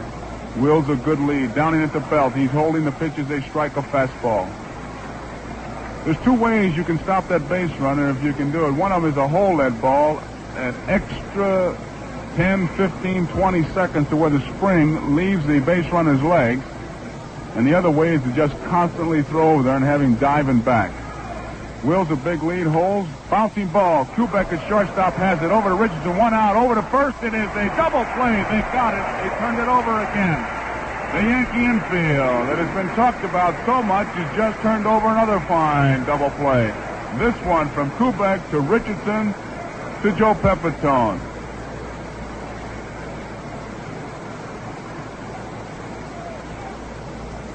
One of the real great battles in a baseball game, boy, as far as I'm concerned. That good base runner is on. You know he's going to be running. You think he is. And then your pitcher has to battle to get the double play, and he does. Willie Davis swings and fouls one back, and it's strike one.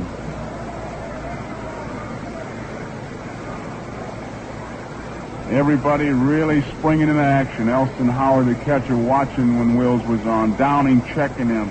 The infield shortening up a couple steps. And the Yankees get the double play for the two big outs. Here's a pitch. Curveball, bunted foul. Downing, as he went into his delivery, his cap flew off. We'll put a little extra on it. Willie Davis with two outs trying to beat out a bunt.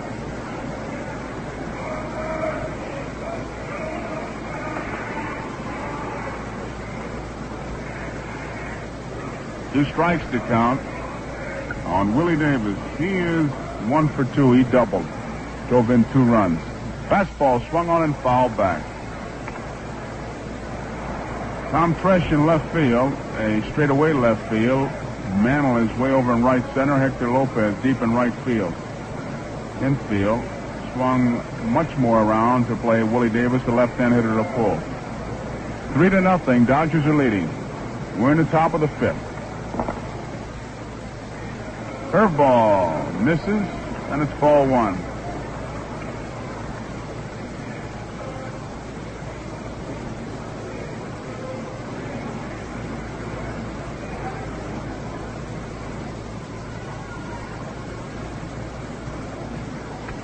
One ball, 2 strikes. Willie Davis waits. Here's the pitch by Downing. High. And it's 2 balls and 2 strikes. 2 balls, 2 strikes, 2 outs. Dodgers 3, the Yankees nothing. We're at the top of the 5th. A run double by Willie Davis, a home run by Moose Skowron. Here's the pitch by Downing. Swung on, popped up foul, out of play.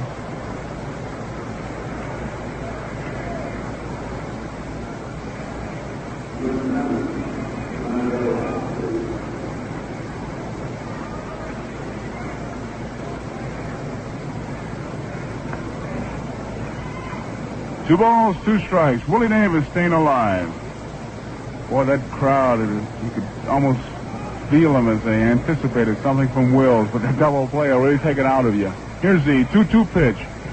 Low, and it's ball 3. That's curveball.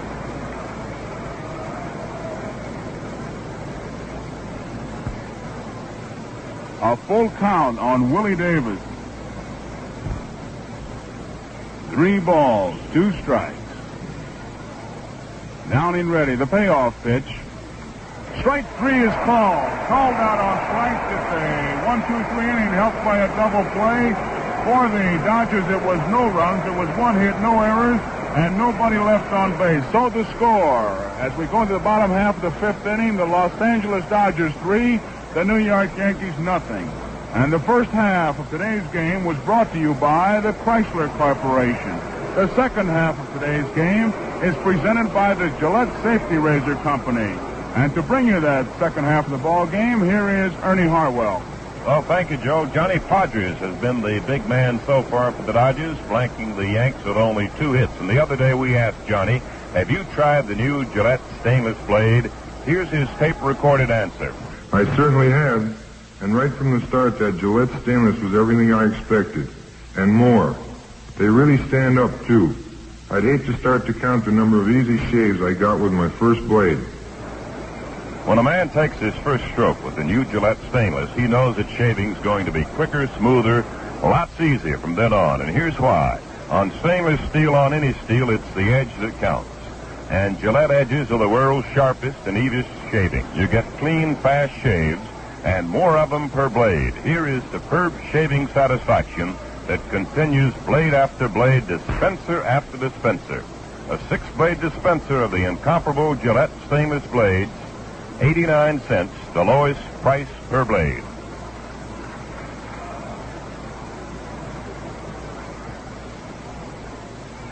Podgers on the mound, pitching to Joe Pepitone, and the curveball is outside to Joe, ball 1. He walked the first time at bat here this afternoon. Left-handed delivers. It's a fastball outside, 2-0, the count on Pepitone. Podgers has retired the last 8 Yankees to face him. He's allowed only 2 hits, both singles. He pitches again. It's a strike. A curve got in above the knees. 2-1, the count on Joe Pepitone. Ralph Carey at work in the New York bullpen.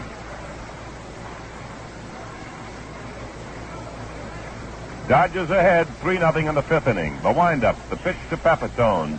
Swing and a foul ball hit out the mid of the catcher, John Roseboro.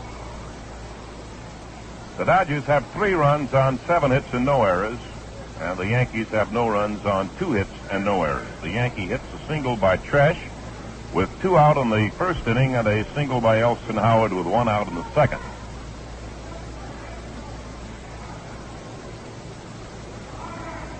Podgers ready, pitching again, a curveball hit on the ground deep at first. Cowern makes the play unassisted, and Pepitone is out.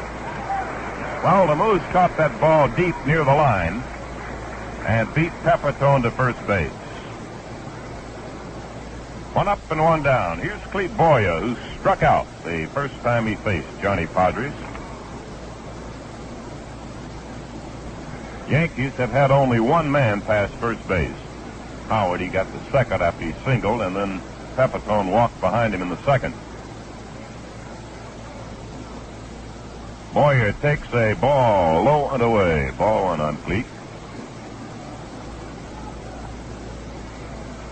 Podgers is the veteran on the Dodger pitching staff. He serves a strike on the inside corner, 1-1. Mixing up his speeds very well. He's got a good curve and a good fastball. beat the Yankees here in 1955 in the deciding game of that World Series.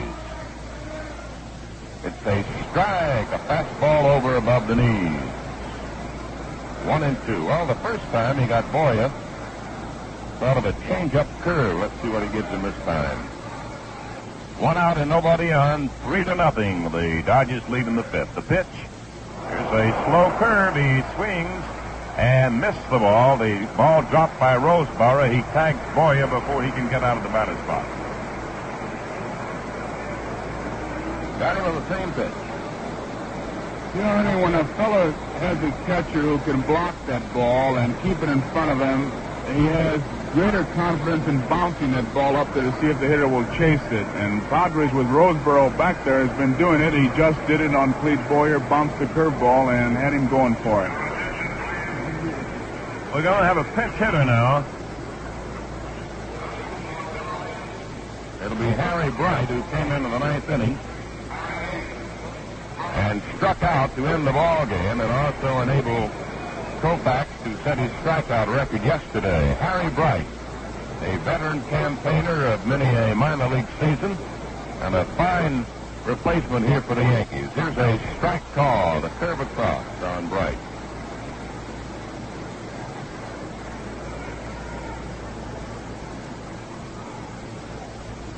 Padres pitching a fastball that's in a little bit too close. Bright had quite an observation on that famous strikeout yesterday. He said in Washington we didn't draw many people they were pulling for. He said yesterday when I got 2 strikes on me, 69,000 people were ready to boo me. Here's the windup by Johnny. The pitch to Harry Bright is swung on and hit high and foul. It'll be out of play. Back at the plate.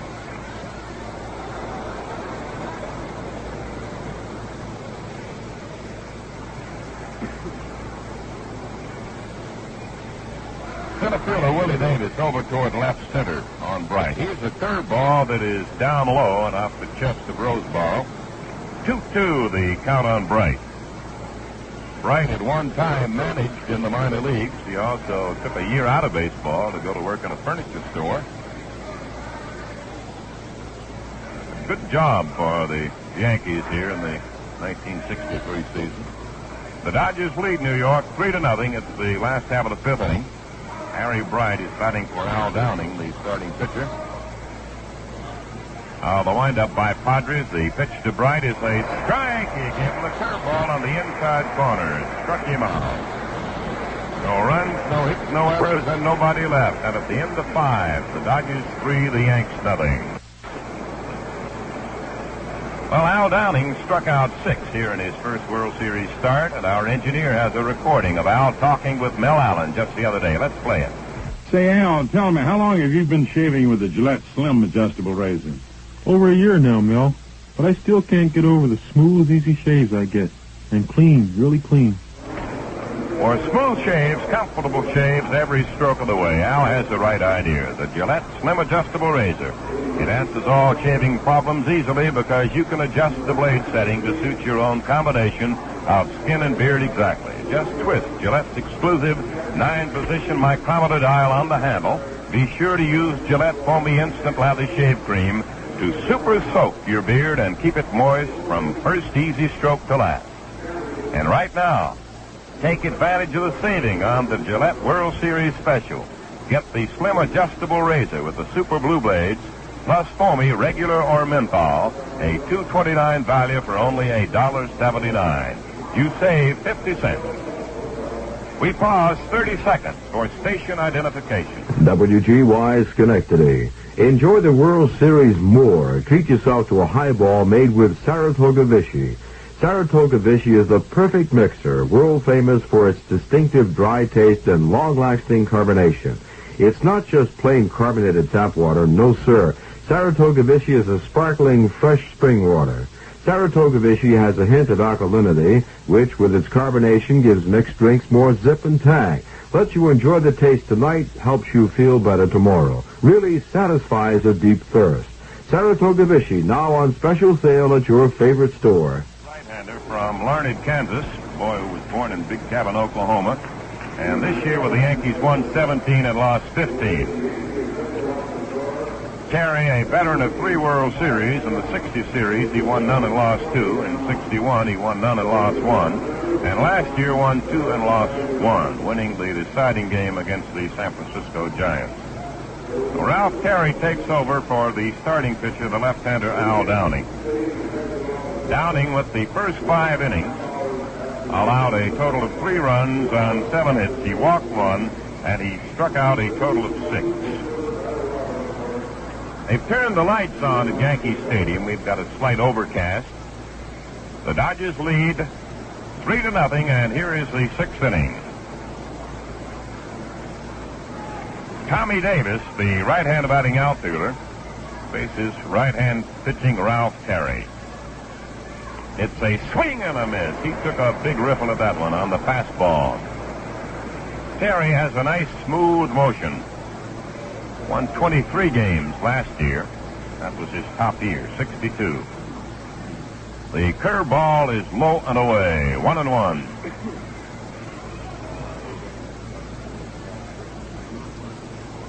Outfield, defensing Tommy Davis about straight away. Kubek, the shortstop, pulled over toward his right, toward the hole at short. Frank Howard at the on-deck circle for Los Angeles. Terry has his sign, works again. The pitch is swung on a ground ball, tapped toward short, cut off by Boyer. The third baseman fires to Pepitone in time for the out. Tommy Davis is out, 3rd to 1st. The batter will be Frank Howard. Frank has bounced to short and struck out. Downing was giving this feller a good look at the fastball and then changing up on him quite a bit. The Dodgers scored 2 in the opening inning on a single by Wills, a stolen base, a single by Gilliam, and a double by Willie Davis. They scored again in the 4th on a leadoff home run by Skowron. There's the slow curve across. Strike 1 called on Frank Howard. Big boy from Ohio State, Frank Howard. Ralph Terry, ready to work. The changeup hit on the ground to first base. Pepitone makes the play unassisted, and Howard is out. 2 up and 2 down in the Dodgers' 6th inning. And Bill Skowron, the former Yankee, steps up. Bill struck out in the 1st and then hit a line drive home run just down the right field line in the lower deck in the 4th inning. Terry delivers. Here's a foul ball out of play upstairs. Skowron in his Yankee career hit a lot of home runs to right here. You have to be careful about pitching outside on these right-hand batters in this ballpark. 3-0, the Dodgers lead in the 2nd game of the World Series. Here's a pitch. Up too high. He backed him off a little bit with that one. 1-1.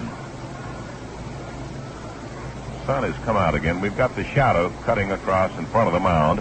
Terry pitching in the sunshine. The ball comes out of the sun and through the shade.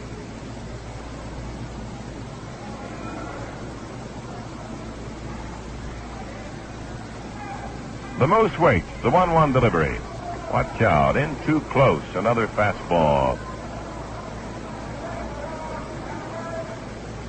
2-1 the count on Skowron. Mantle playing just about straight away in center. And the infield deep with 2 out and nobody on.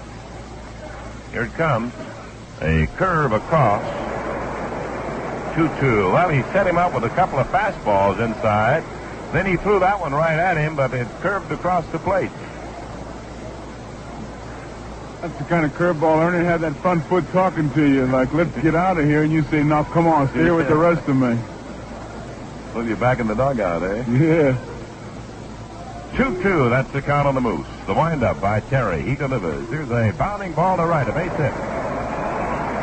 He reached up on a high outside pitch and grounded it to right.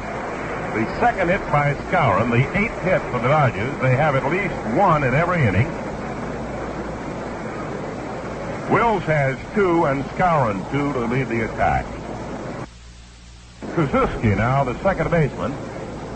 Another right-hand batter. Boy from Heinen, Pennsylvania. He has struck out and drawn a base on balls. Terry in his first inning of work here relieving the starter for New York, Al Downing. Now the right-hander sets and delivers. There's a curveball up too high. Ball one on Dick Trzaskowski.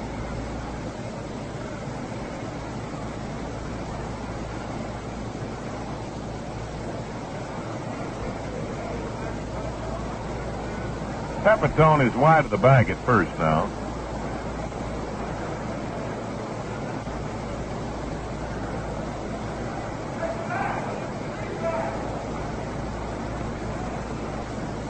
Trzaskowski leaning and waiting on Terry's delivery. Here it comes, a swing and a miss on a big curve. Terry gives you a lot of motion with that curveball, and that ball just sort of comes out of it. He changes up on it.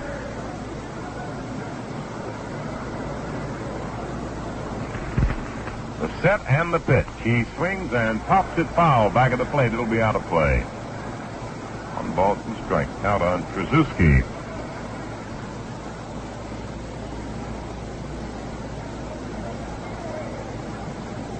In the outfield, the Yankees have Tresh in left, Mantle in center, Lopez, who replaced the injured Roger Maris, is in right. Boya at third, Kubek at short, Richardson at second, Pepitone at first, Howard catching, and Ralph Terry on the mound. The set again by Ralph. He delivers. Here's the curveball, beaten on the ground toward short, cut off by Boya. The third baseman flips over to Pepitone in time for the out. And the Dodgers are retired in the 6th. No runs, 1 hit, no errors, and 1 man left at the end of the first half of the 6th inning. Dodgers 3, Yanks nothing. Come one, come all, the Papermate Refill. Get your free Papermate Refill. Yes, buy 1 Papermate piggyback pen for $1.69. Get an extra piggyback refill free. Or buy the Papermate Capri pen for $1.95 and get an extra jumbo refill free. You get Papermate quality and free refills, too. Papermate pens never skip. They even write over butter. And every Papermate pen is guaranteed. If it doesn't right, we replace it. Now's the time to get yourself or anyone in your family a new Papermate pen while this free refill offer lasts. Buy a Papermate piggyback pen for just $1.69. Get an extra piggyback refill free. Buy a Papermate Capri pen for $1.95. Get an extra jumbo refill free. It's the biggest pen bargain going. Come to the Papermate Refill now, wherever Papermate pens are sold.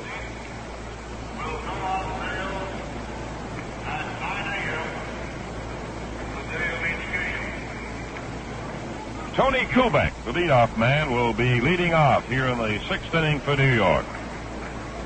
Tony has batted twice against Johnny Podgers on this sunshiny afternoon in New York, and he's 0 for 2. He's fly to center, he's fly to left.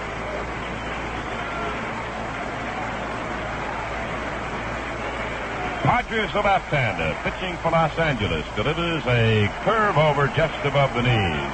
Strike 1 called on Kubek. Podgers has won 3 and lost 1 in World Series competition. Got a 3-0 lead here in the last half of the 6th inning. There's a ball down low, and the count is even 1-1 on Tony Kubek.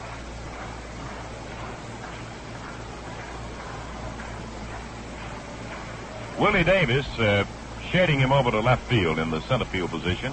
Here's a swing and a miss on a wide curveball. He took a sweeping cut at it and missed it. 1-2 the count.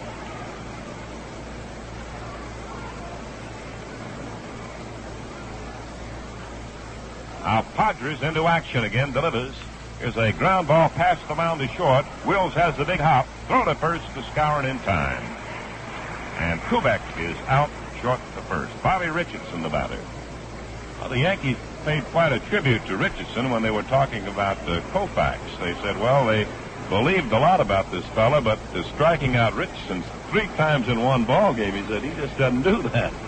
That's about a whole year. I think he struck out 22 times all year, Ernie. It is quite a tribute. 0 for 2 for Bobby in this game. He takes a strike, a fastball over. Gilliam was rushing in to look for the bunt there. Bobby can do a lot of things with that bat. Fastball down low, 1-1. Padres has mixed his pitches very well this afternoon. Good sharp curveball and the fastball, and changing up now and then. He's allowed the Yankees 2 hits. Here's a tap to short. Wills has it. The throw to Skowron. He's out. So they're 2 down in the 6th inning for New York, and Tommy Tresh, who has one of the 2 hits of Padres, will be the batter. The last 13 Yankees have gone down in succession.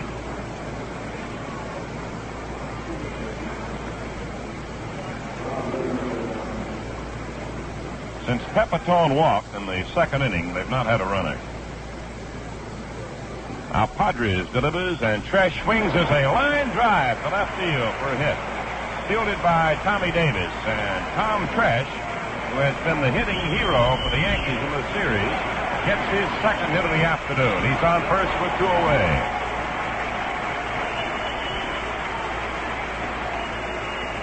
Mickey Mantle stepping in. Umpire Tom Gorman tosses another new ball into play now. That's the 3rd hit off Padres. They've all been singles for the Yanks. Tresh has 2 of them. And Elston Howard has the other one.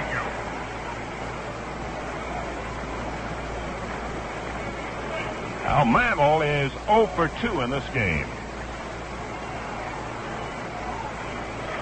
Dodgers lead 3-0.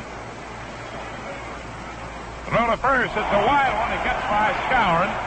It goes Tresh to second. Now Krzyzewski, the second baseman, picks up the ball down the right field line and throws it back to Wills, the shortstop.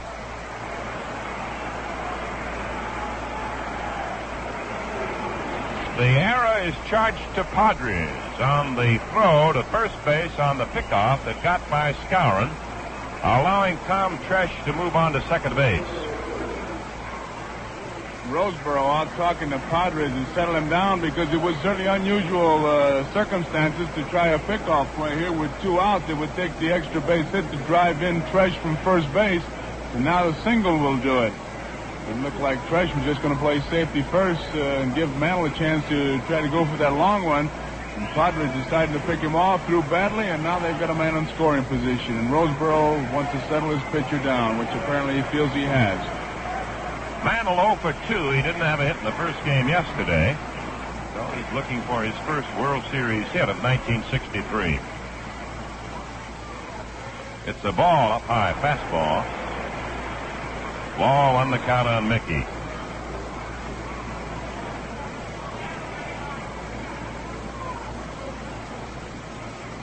Outfield is deep, pulled around toward left. The infield is back with 2 out and a man at second base. There's another high one. This one also a little bit wide. 2-0, the count on Mantle. Throughout his history as a switch hitter, Mantle has usually hit more home runs left-handed and had a better batting percentage right-handed.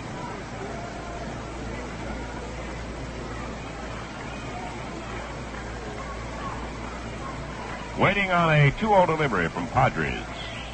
Mantle takes a strike. He got the outside corner. 2-1 on Mickey.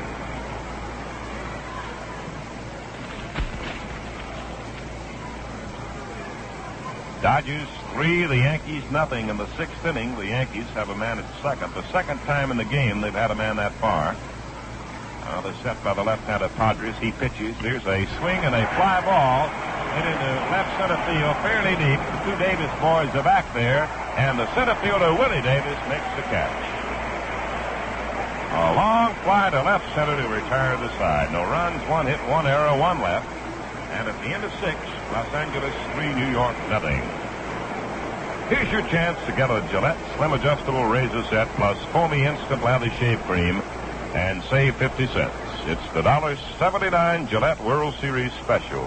You get smooth, comfortable shaves every time because the Slim Adjustable features Gillette's exclusive micrometer blade setting dial.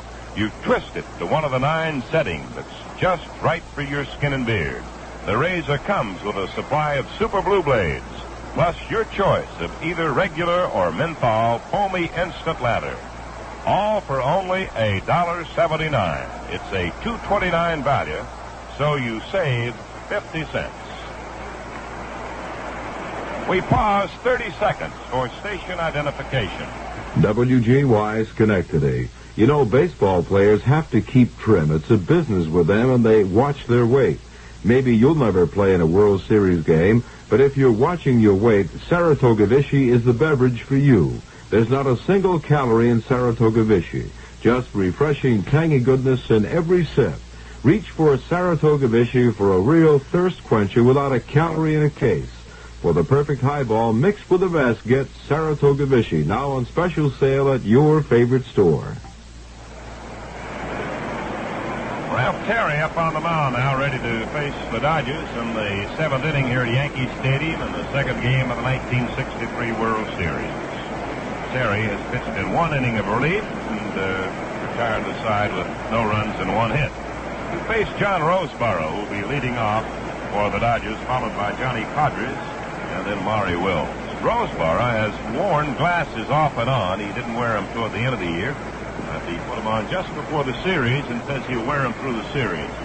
Ernie, another kite is just going on the field. If you were with us yesterday, we talked about the confusion and the little conferences with plate umpire Joe Paparella. Ended up talking to Commissioner Frick. And what had happened, the kite broke as it got over Yankee Stadium, and there was a string going completely across the infield. And very few people saw it here, but they had to make a ground rule. Any ball off this kite string would be in play, I guess. So they just got the kite out of here, but there's no string, and we're going to have some more baseball. I'd say that's getting it down to a fine line. Here's Roseboro now. He is struck out and hit into a double play. Terry delivers. Here's a pop fly back of the plate. It'll be out of play. Roseboro, the hitting hero of the Dodger victory in the first game with a 3-run homer. 0 for 2 this afternoon.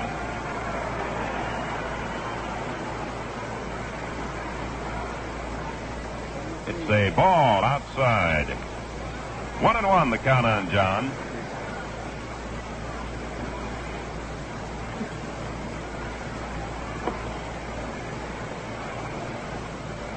Boyan a little close at third base. Here's a swing and a miss on a curveball, a slow one. 1-2. That's the count on Roseboro. Outfield is deep and around toward right. They play him to pull quite a bit in that outfield. Ralph Terry pitching again. There's a drive to right. It's not deep. Lopez goes back and makes the catch. Well, he came in on it first and then had to go back. But he leaped up and grabbed it.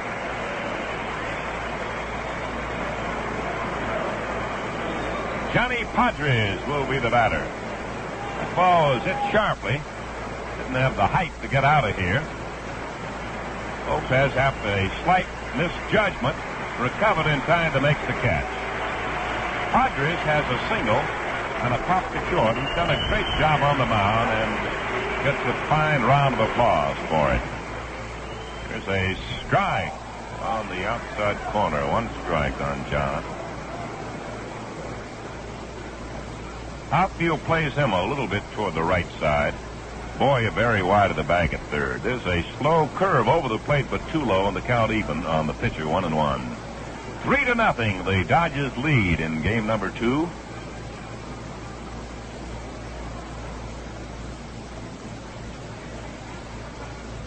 It's a curveball beaten on the right side of the infield. Bobby Richardson grabs it. The toss to Pepitone in plenty of time, and they're 2 up and 2 down in the Los Angeles 7th. That'll bring up Maury Wills.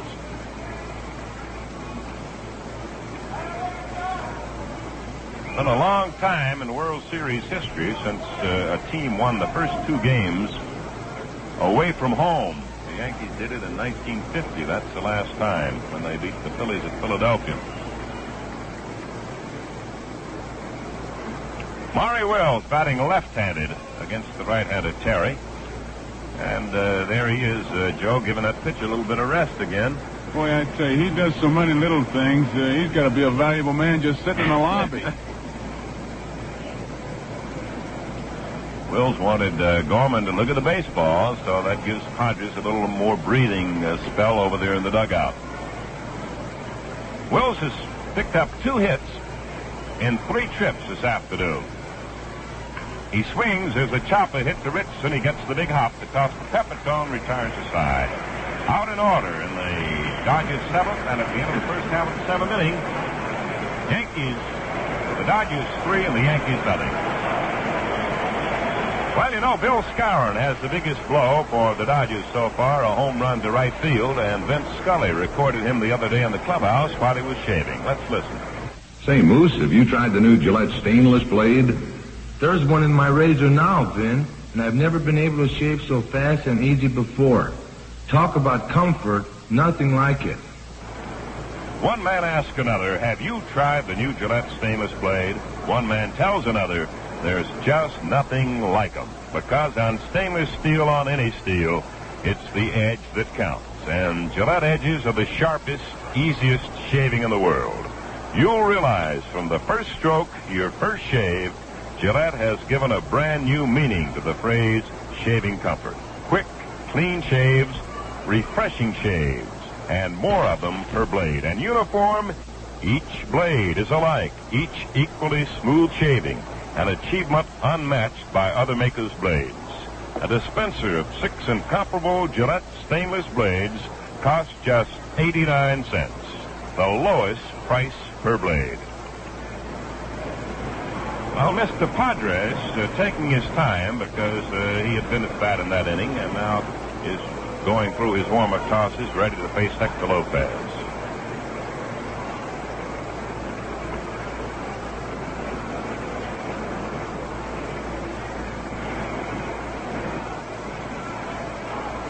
The Dodgers 3 and the Yankees nothing. It's the last half of the 7th inning. 3 runs, 8 hits, and 1 error for Los Angeles. New York has no runs, 3 hits, and no errors. Hector Lopez, who came in to replace the injured Roger Maris. Right-hand batter. Swings as a drive to right. Maybe trouble. It is a fair ball and bouncing up in the seats for two-bagger. A ground rule double by Lopez.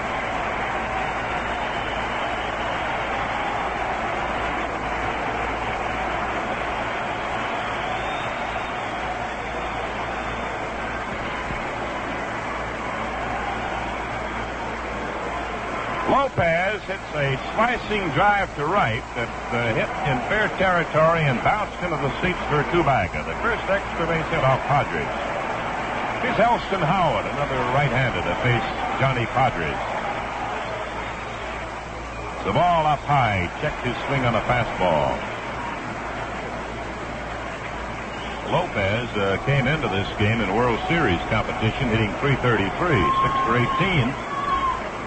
Had a good record in the series that he's played in. Howard is 1 for 2 in this game. He swings a line foul. It's down past third base. He hit that one very sharply over the coach's box at third and into the field seats. 1-1. That's the count on Elston Howard. Los Angeles 3, New York nothing in the last half of the 7th inning at Yankee Stadium. Hector Lopez with a short lead off the bag at second. Johnny Padres, the left-hander, sets and pitches. Howard swings and it's a fly into left center. Tommy Davis and Willie Davis after it. And Tommy Davis, the left fielder, makes the catch. Holding at second is Lopez. Ball was hit about the same spot that Mantle hit his out there between the two outfielders.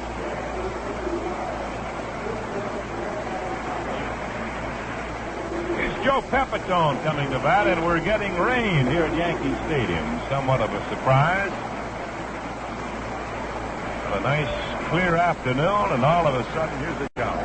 It just happened all of a sudden, Ernie. It's caught the fans completely off guard, and as they go scurrying, and Yogi at first base, the first inkling I had, he was looking up as if to say, well, what's coming off here? Here's Pepitone now. He's out of walk and a bounce to first base. Johnny Padres. Los Angeles 3, the Yankees nothing in the last half of the 7th. Swinging a pop fly back a short, going back is Wills. Tommy Davis, the left fielder, coming in. It's Tommy Davis to make the catch of the short fly to left. So there are 2 out, and Lopez holds on at second to bring to bat Clete Boyer. Yankees still have not been able to move a man past second base against Padres. Boyer has struck out twice. He's been victim of a slow curveball for strike 3 each time.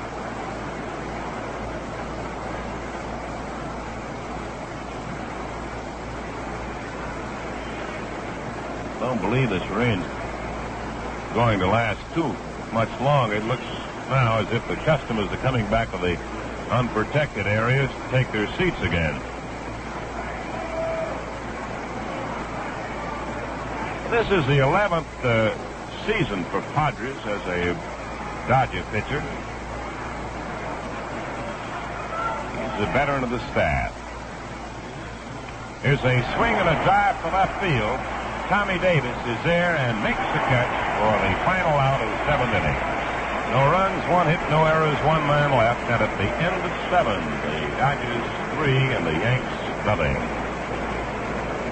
Well, Tommy Davis has been a great cleanup man for the Dodgers so far this series. 4 hits and 7 times at bat. And just the other day, Vince Scully recorded Tommy's views after a game. Tom, you keep in condition all year round. Would that go for your face, too? You bet, Vin. And I do it very easy with a clean, refreshing Gillette shave. Men by the millions agree with Tommy. How can you beat the refreshment of an all Gillette shave? And here's your opportunity to try it at a savings of 50 cents. With Gillette's World Series special, you get the slim adjustable razor with super blue blades plus foamy instant lather shave cream. A $2.29 value for only $1.79. See how foamy super soaks your whiskers, keeps them that way from first easy stroke to last. And what easy shaves you get with the slim adjustable razor. It has Gillette's exclusive blade setting dial on the handle. Choose a number from 1 to 9 that suits your combination of skin and beard exactly. Remember, the slim adjustable razor with super blue blades plus foamy regular or menthol are yours right now for only $1.79 as a Gillette World Series special. You save 50 cents.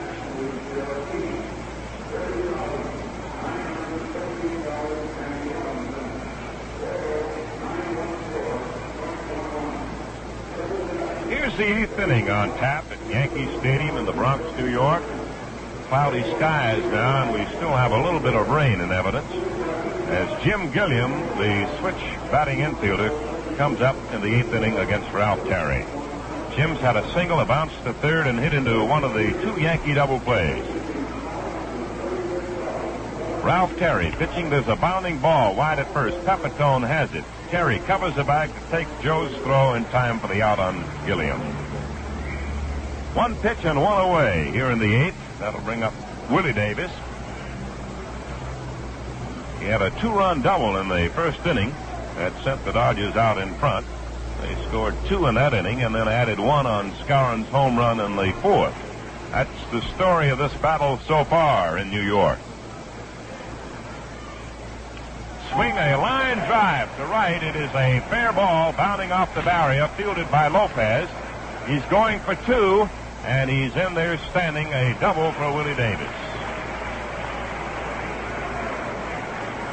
The second hit off Terry since the end of the ball game in the 6th inning. Man on second with 1 down, and Tommy Davis steps up. Tommy's had a fly to right, a triple, and a bounce out to third base.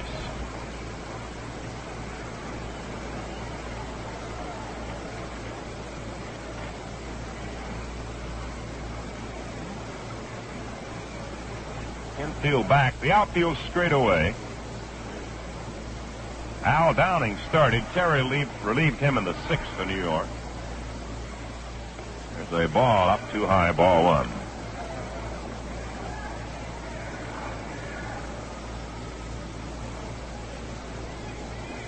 The Dodgers have 3 runs on 9 hits. The Yanks have no runs on 4 hits so far. We're in the 8th inning. Terry checking out his sign with his catcher, Elston Howard. He sets, he pitches. There's a curve, swing and a miss.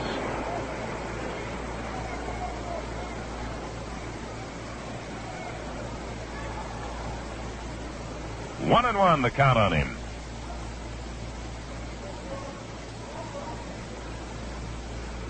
Tommy Davis was a Dodger fan when he was a youngster in Brooklyn. Grew up knowing all about the Brooklyn Dodgers. There's a curve, swung on, hit into deep left center. Trashing Mantle going after it. It is up the alley. It'll be a long belt. Rounding third and headed home is Willie Davis. Tommy Davis coming around third now, and he's held by the coach, Reese.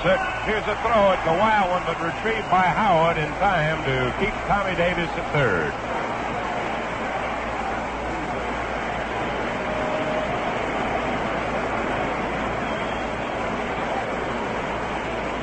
A three-base hit by Tommy Davis, his second triple of the ball game, scoring Willie Davis from second base.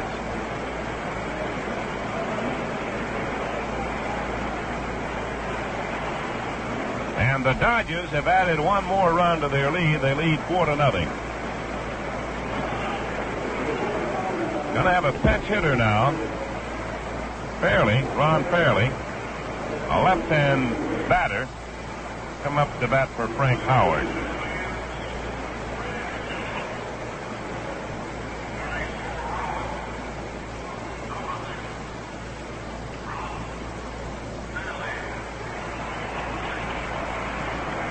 Ron hit .271 in the regular campaign.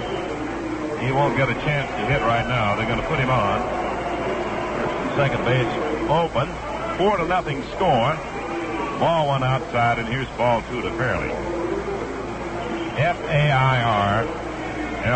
Ron Fairley getting an intentional pass.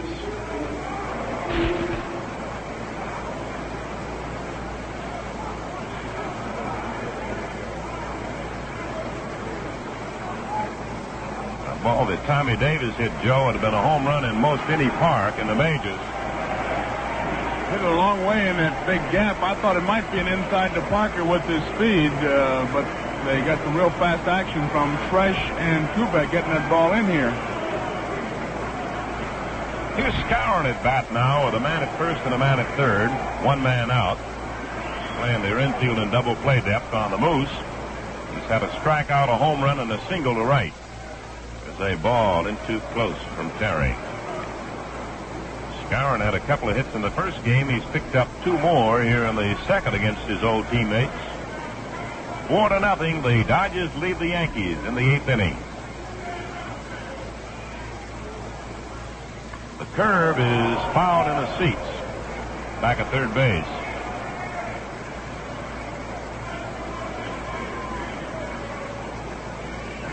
Tommy Davis, the runner at third base. Ron Fairley, the runner at first base. And Terry trying to work out of this jam in the 8th inning. Skowron swings at the bounding ball to Terry. Goes to second to Richardson for one. Relay to first. Double play. Quick fielding by Terry. Converting the ground ball into the double play to win the inning. It's one run, 2 hits, no errors, one man left. And at the end of the first half of the 8th, Dodgers 4, Yankees nothing. Well, the Yankees have made 3 fine double plays, and Tony Kubek has been a key man in 2 of them. And here's Tony on a tape recording answering the question, have you tried the new Gillette stainless blade? Sure, I tried it for the first time last week. That first shave was the easiest ever. I don't know about the uniformity they talk about because I'm still using that first blade. There's no reason to change it. What a blade, what comfort. You hear something like that whenever one man asks another, have you tried the Gillette stainless blade? Because on any steel, it's the edge that counts. And Gillette edges are the sharpest, easiest shaving in the world. The first shave is incomparable, with more of them per blade. And uniformity from blade to blade, nobody else can come near it. They're made to fit your Gillette razor exactly. You get quick, clean, refreshing shaves. Shaves superior to any you have ever had before.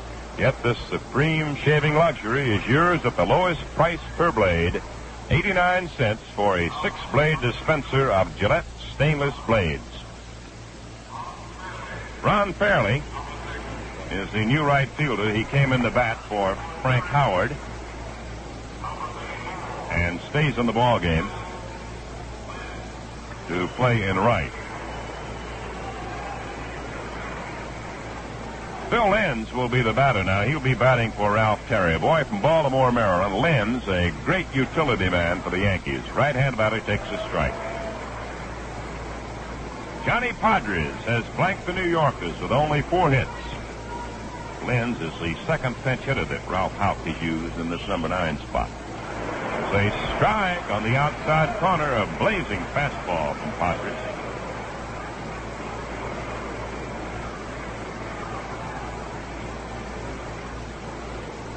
Outfield a little bit to left on the right-hand batting Lenz. The Dodgers lead 4-0 in the 8th. There's a chopped foul fly out of play. He's got his bat over the plate protecting it that time and fouled it back into the seats. Remember, Lenz first came to the Yankees in '62 battling Tresh for the shortstop position, and both of them eventually made the ball club. Here's a pitch. He swings a line drive, hit the third, feared by Gilliam with a great backhand stab. Gilliam across the body, glove hand stab going toward third base. And Lenz retired. Ernie, they say it often about that Dodger ball club. They'll show you a lot of leather, and you can see why they say it. Here's Tony Kubek now, the leadoff man, with 0 for 3 against Padres. Left-hander against the left-hander. It's strike. He gave him a curveball across. 1 strike on Tony. Rennett had work in the Yankee bullpen, a right-hander, Hal Rennett. Raining again at Yankee Stadium. 1 out and nobody on for the Yanks. Here's a strike, a fastball, belt high and over.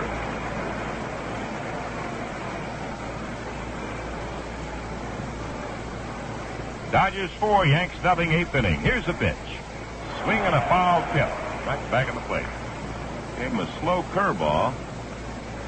And he just got a little bit of it.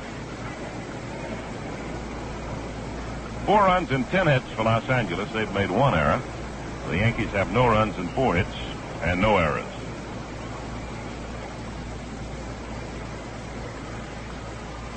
The pitch is swung on. There's a fly ball to left, an easy, lazy fly. Tommy Davis is there to put it away. And there are 2 up and 2 down in the 8th inning for the Yankees. Here's Bobby Richardson.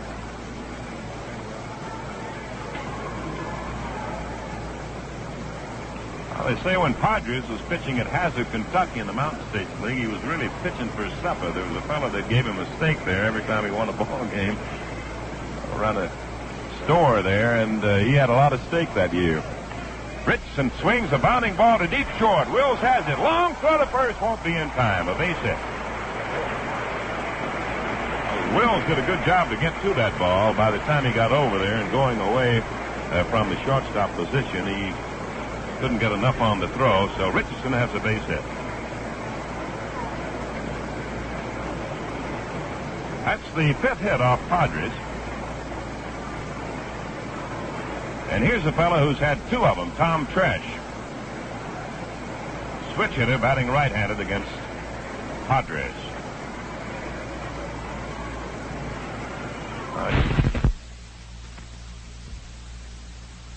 Padres pitching. There's a swing and a foul fly. Maybe out of play. Yep, it's behind the Dodger dugout and out of play. He gave him a slow curveball that time and had Tresh reaching.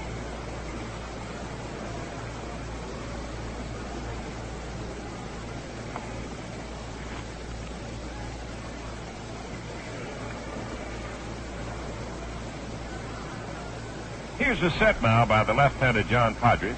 He pitches. There's a ball in the dirt. Good pickup by Roseboro.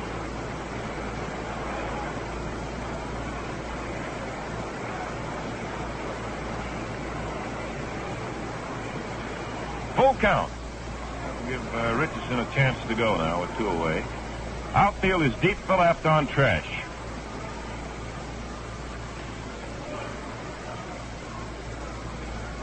Now Padres to the set. He pitches. Here's a swing and a foul ball. Hit sharply down past third. The ball very well, but he got too far out in front again. Tresh has been a great addition to the Yankee ball club. A fellow who can fill in at short, play the outfield, and hit from both sides of the plate. Runs well, does everything well.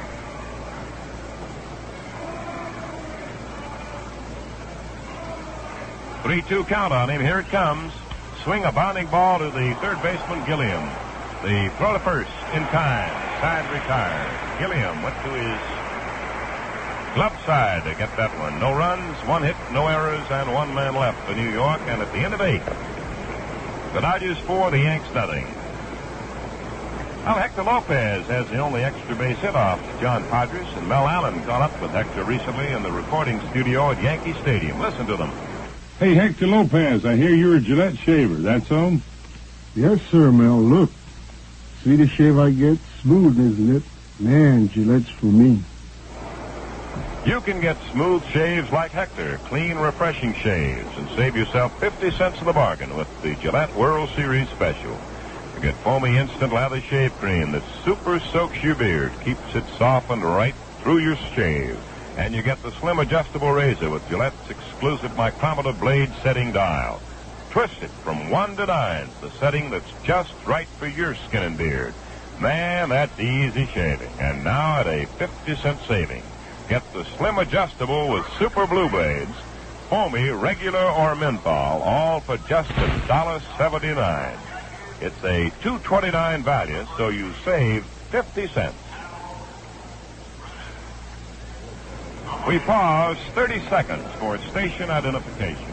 WGY Schenectady. When you take a between-innings break while listening to the World Series, try a tall, ice-cold glass of Saratoga Vichy with a twist of lemon. It's the most satisfying, thirst-quenching drink known to man. The ladies will love it, too, because there's not a single calorie in Saratoga Vichy. Just tangy, lively, tasting refreshment. Saratoga Vichy's extra dry taste and long-lasting carbonation make it the perfect mixer for your favorite spirits, too. So sit back and enjoy the World Series with Saratoga Vichy, the world's perfect mixer at your store right now on special sale. Right-hander who manager Ralph Houck has used in relief all year. He's a rare back and firearm guy, not afraid to throw strikes. He can get that ball over. And he'll have Trzaskowski, the first hitter to face him, Trzaskowski, Roseboro, and Padres. So far, it's been a case of this Dodger pitching and really put those termites in that Yankee bat rack. 4-0 is the score as we go into the top half of the 9th inning. Trzaskowski to lead it off for the Los Angeles Dodgers. Hal Renniff, who is the third Yankee pitcher used this afternoon. Downing started, went 5 innings. Ralph Terry came on to go 3 innings, and now Hal Renniff. Renniff, a big right-hander who was born in Warren, Ohio, but now lives in Ontario, California. And this year with the Yankees, won 4 games and lost 3. Trzaskowski is 0 for 2 this afternoon. Renniff fires, and it's a strike called. A fastball that got the outside corner.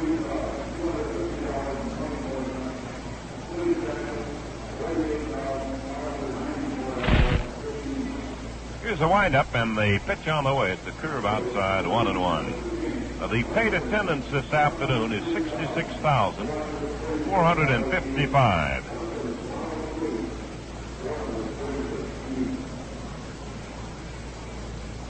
Had a nice clear day most of the game, and then all of a sudden, an inning or so ago, we got a sudden shower. 4-0, the Dodgers lead in the 9th. Renniff delivers. Here's a foul ball out of play. Back into the mezzanine.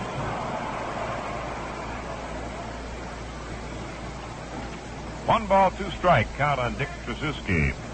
John Roseboro and then Johnny Padres, the 8th and 9th batters, will follow here in the 9th inning.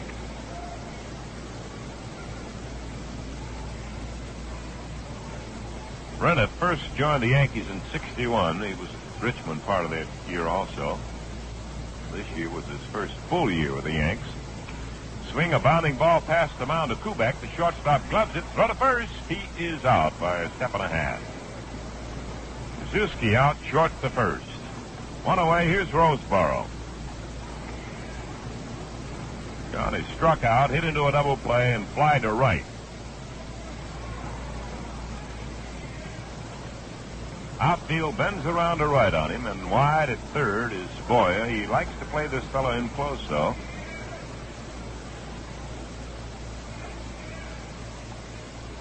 Swing, there's a line drive hit to Richardson at second base for the out.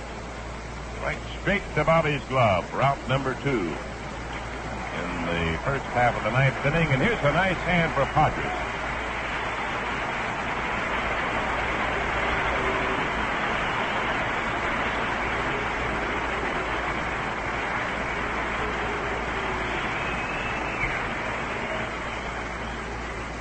Johnny Padres, 1 for 3 as a batter. Swings and pops it up over near first base. Pepitone is there and makes the catch in fair territory to retire the side in order.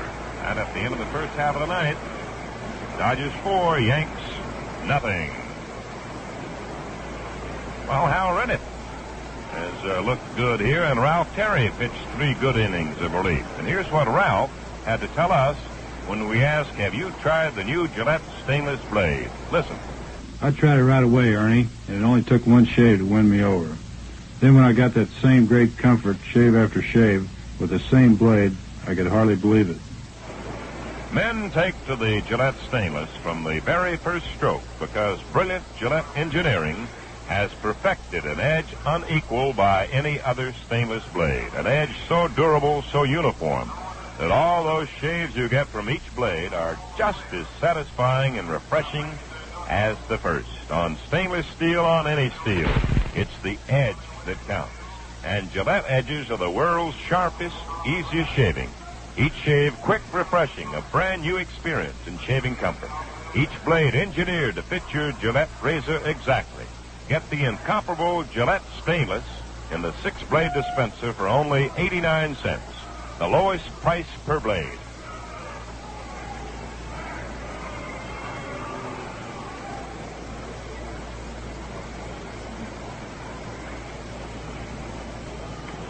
The Yankees come to bat in the last half of the ninth inning. Johnny Padres has flanked them so far with 5 hits. And the Dodgers hold a 4-0 edge going into the last half of the ninth. Mickey Mantle, still looking for his first hit in this 1963 World Series as a batter. Mickey in this game is 0 for 3. He's fly to right, he's bounced to short, he's fly to center.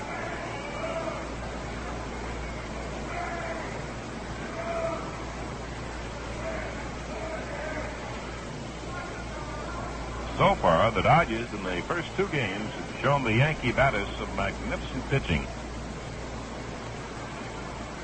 Koufax yesterday, Padres here this afternoon. Mantle takes the ball down low, breaking pitch, blowing inside on Mickey. Last half of the ninth, Dodgers 4, Yankees nothing. In too close, he backed him off.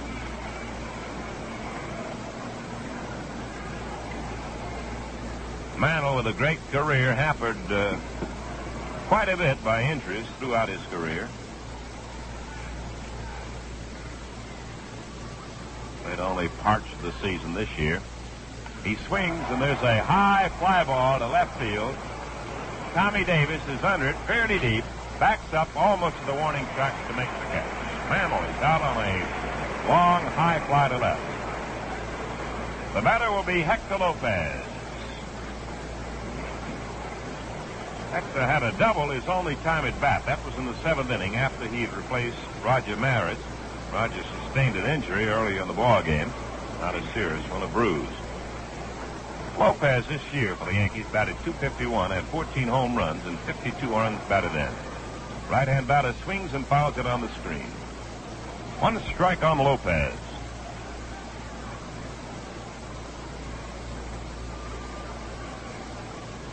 Now the windup by Padres. The pitch is a ball down low, 1-1.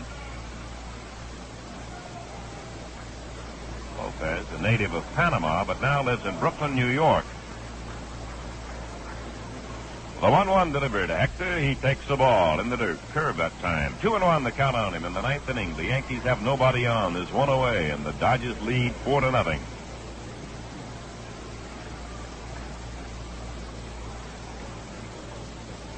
Outfield plays him to right. There's a foul ball hit on the ground down past third. He hit that one on the hands practically.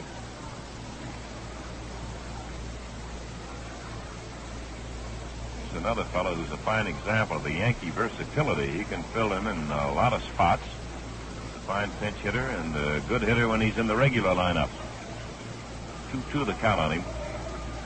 Padres looks him over. Now the windup by John. The left-hander delivers. Here's a fastball in too close. Full count. Oh, and Padres has been off that plate. He hasn't been off much. He threw a lot of pitches in the early part of the ball game. The Yankees seem to be taking a lot in the first couple of innings. Gone to 3-2 now on Lopez with one out in the ninth. The windup by Padres, the pitch.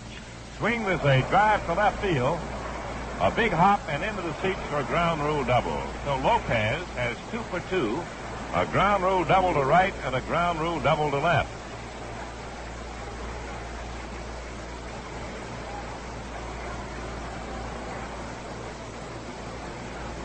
That's the 6th hit for the Dodgers. The other 4 were all singles. 2 extra base hits belong to Lopez. Now Walt Austin has come out to the mound. And there's a summit meeting there with Rosemara and the pitcher Padres.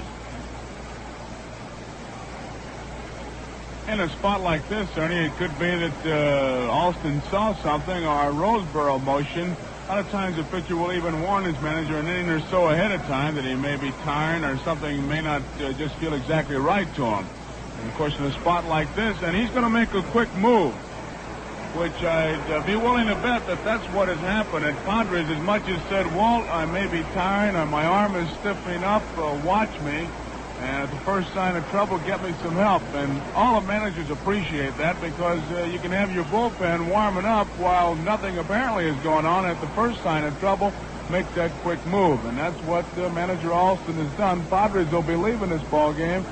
You don't know who's going to come out of that bullpen yet, but Ron Peranowski has come out every day since Easter Sunday, and let's see who it'll be today.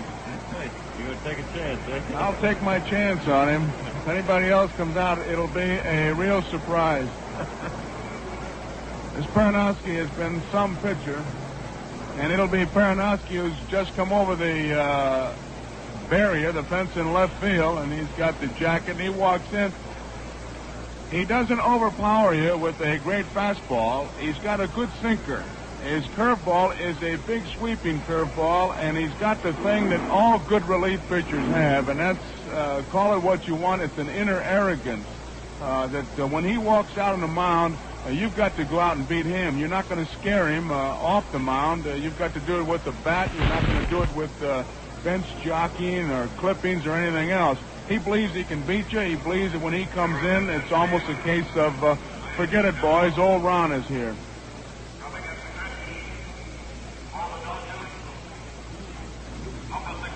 Well, Peranowski making his way to the mound. Now, here's the score so far. 4 runs, 10 hits, and 1 error for Los Angeles. The Yankees have no runs on 6 hits, and they've made no errors. Here's a hand for Padres leaving the mound.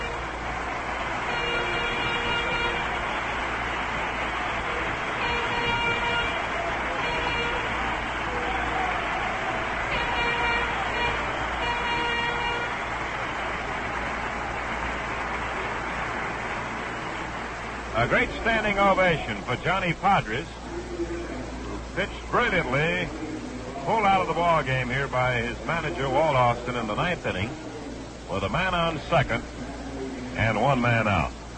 So Padres goes 8 1/3 innings. He's given up no runs. He leaves a man on the base as his responsibility. He allowed a total of 6 hits.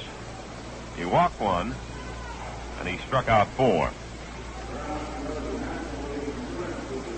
Peranowski on the mound. He won 16 and lost 3 in the regular campaign. He pitched 69 games, all in relief.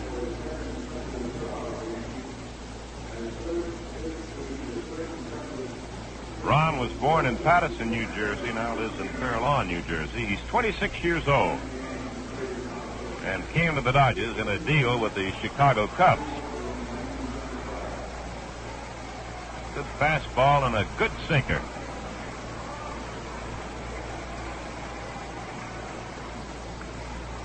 Aronofsky takes over now for the Dodgers. And he's pitching to Elston Howard with a man on second, Lopez. And one man out in the last half of the ninth inning.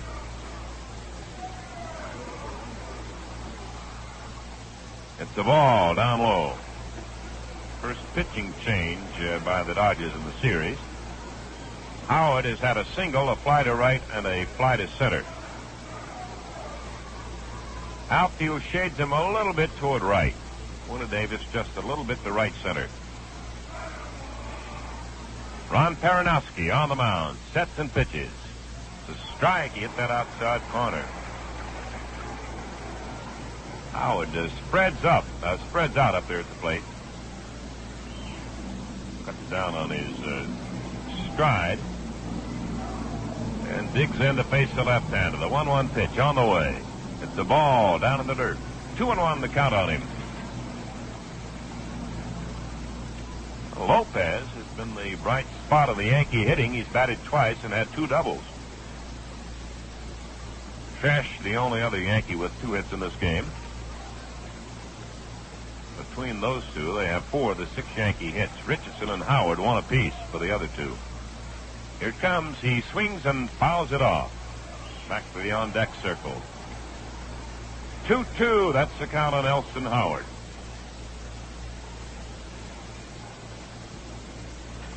Well, more than likely, a little bit later on, we'll get some kind of report on Padres.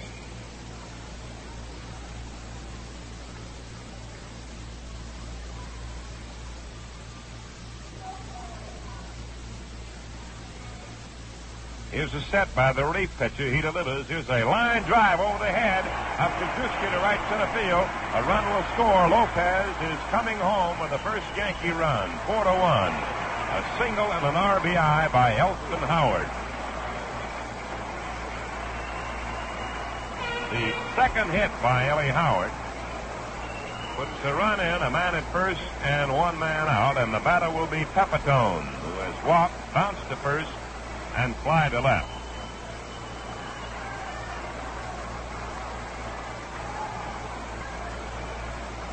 Left-hander against the left-hander in this ninth inning situation. That run is charged to Padres. He left it on the base. Swing and a miss on a fastball. 1 strike on Pepitone. 4 runs, 10 hits, and 1 error for the Dodgers. The Yankees have 1 run on 7 hits, and they've made no errors.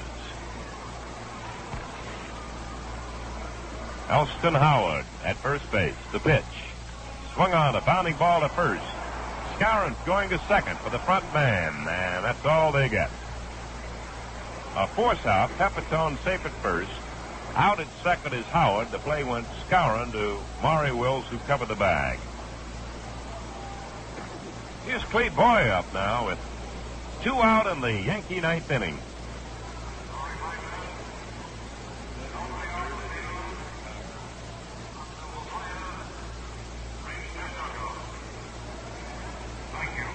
Boyer is 0 for 3. Well, we've had no word from the press box if the Padres was injured in any way, so we'll just have to assume that he tired here in the ninth, and that was why he was replaced. Aronofsky delivers, and Boyer takes a strike. Fastball in above the knees on Clete. Boy from Missouri, Clete Boyer, right-hand batting third baseman. Outfield straight up on him. The Dodgers lead in the ninth inning, 4-1 in game number 2 of the 1963 World Series. Aronofsky delivers a ball outside. 1-1.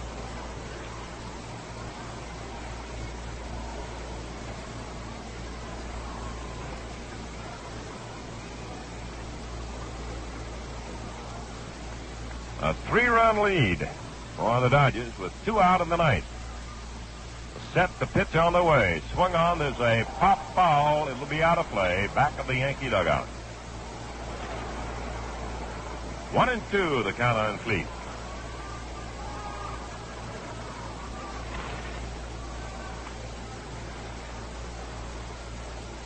The Dodgers so far have played this game very much like they did the one yesterday. Get out in front fairly early and hold on with the good pitching.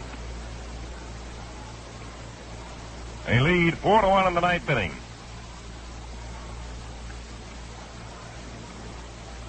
One and two, the count on Boyer. Ron Peronowski on the mound. He sets. He pitches. Swing and a miss. It's all over. The Dodgers win it. In the ninth inning, it's 1 run for the Yankees on 2 hits. There were no errors and 1 man left on base. And the final score of the ball game, the Los Angeles Dodgers 4, the New York Yankees 1. Well, the Los Angeles Dodgers wrap it up here with a 4-1 victory, and Johnny Podres the winning pitcher, and the loser is the young left-hander Al Downing. The Dodger pattern, which was so famous throughout the National League race, certainly put on display here at Yankee Stadium. The Dodgers got their first run in that first inning when they did it with Maury Wills getting on with the single and then speed. That's when they started right in that very first inning. Remember, we talked about it earlier that Tommy Davis' stolen base certainly much more important than it loomed yesterday because they threw out the commercial, and today they started right now. Wills was on at first base, actually picked off by Al Downing as he threw behind him to Pepitone. Pepitone's throw to Kubek looked like it was good enough, but Wills beat the throw, and he was safe at second base. With Wills at second base, Jim Gilliam trying to hit that ball to the right side, hoping he could at least get the ground ball, singled into right field. Pete Reeser stopped Wills at third base. The throw from Maris came in towards the plate, and Gilliam took second. Willie Davis then doubled in the 2 runs. So it was 2-0 that Johnny Podres had as he went out to pitch in his half of the inning. A home run by Moose Skowron made it 3-0, and then the Davis boys went to work in the 8th as Willie Davis doubled. It was his second base hit, and a triple by Tommy Davis, who had 2 triples, made it 4-0. The Yankees came back to score here in the 9th inning. Johnny Podres, who went 8 1/3 innings, got the first man. Mickey Mantle, a long fly ball, and Hector Lopez, who replaced the injured Roger Maris. Maris went out as he hurt his arm, not a serious injury. The word is that he will be able to play on Saturday. Hector Lopez, his replacement, hit his second double of the afternoon, and after that, Walter Alston, the Dodger manager, made a quick move to bring in Peronowski, who gave up a single to Elston Howard that drove in Lopez for the only Yankee run. Then a force play hit into by Pepitone, a strikeout by Clete Boyer ended the game, and that's been the Dodger pattern. Get good pitching, get the speed boys on where they can pick up those extra bases, and if you get in any kind of trouble at all, bring in Ron Peronowski. So the first 2 games of the 1963 World Series are over, and the Dodgers have won them both. Yesterday's ball game was 5-2. Koufax was the winning pitcher. Ford was the loser. And this afternoon, 4-1 with Johnny Podres the winning pitcher and the losing pitcher, Al Downing. Now, our producer today was Len Dillon. Our engineer, George Robertson. This broadcast is authorized under broadcasting rights granted by the Commissioner of Baseball, solely for the entertainment of our listening audience. And any publication, rebroadcast, or other use of the descriptions and accounts of this game without the express consent of the Commissioner is prohibited. This is Joe Garagiola now, along with Ernie Harwell, reminding you to be sure to tune in on Saturday, 3:45 p.m. Eastern Daylight Time. That's Saturday, 3:45 p.m. Eastern Daylight Time for the 3rd game of this exciting 1963 World Series. Brought to you by the Gillette Safety Razor Company, world leader in shaving, and the Chrysler Corporation. Today's host, Dodge. Once again, the score of today's game, Los Angeles Dodgers 4, the New York Yankees 1. This has been an NBC Radio Network production.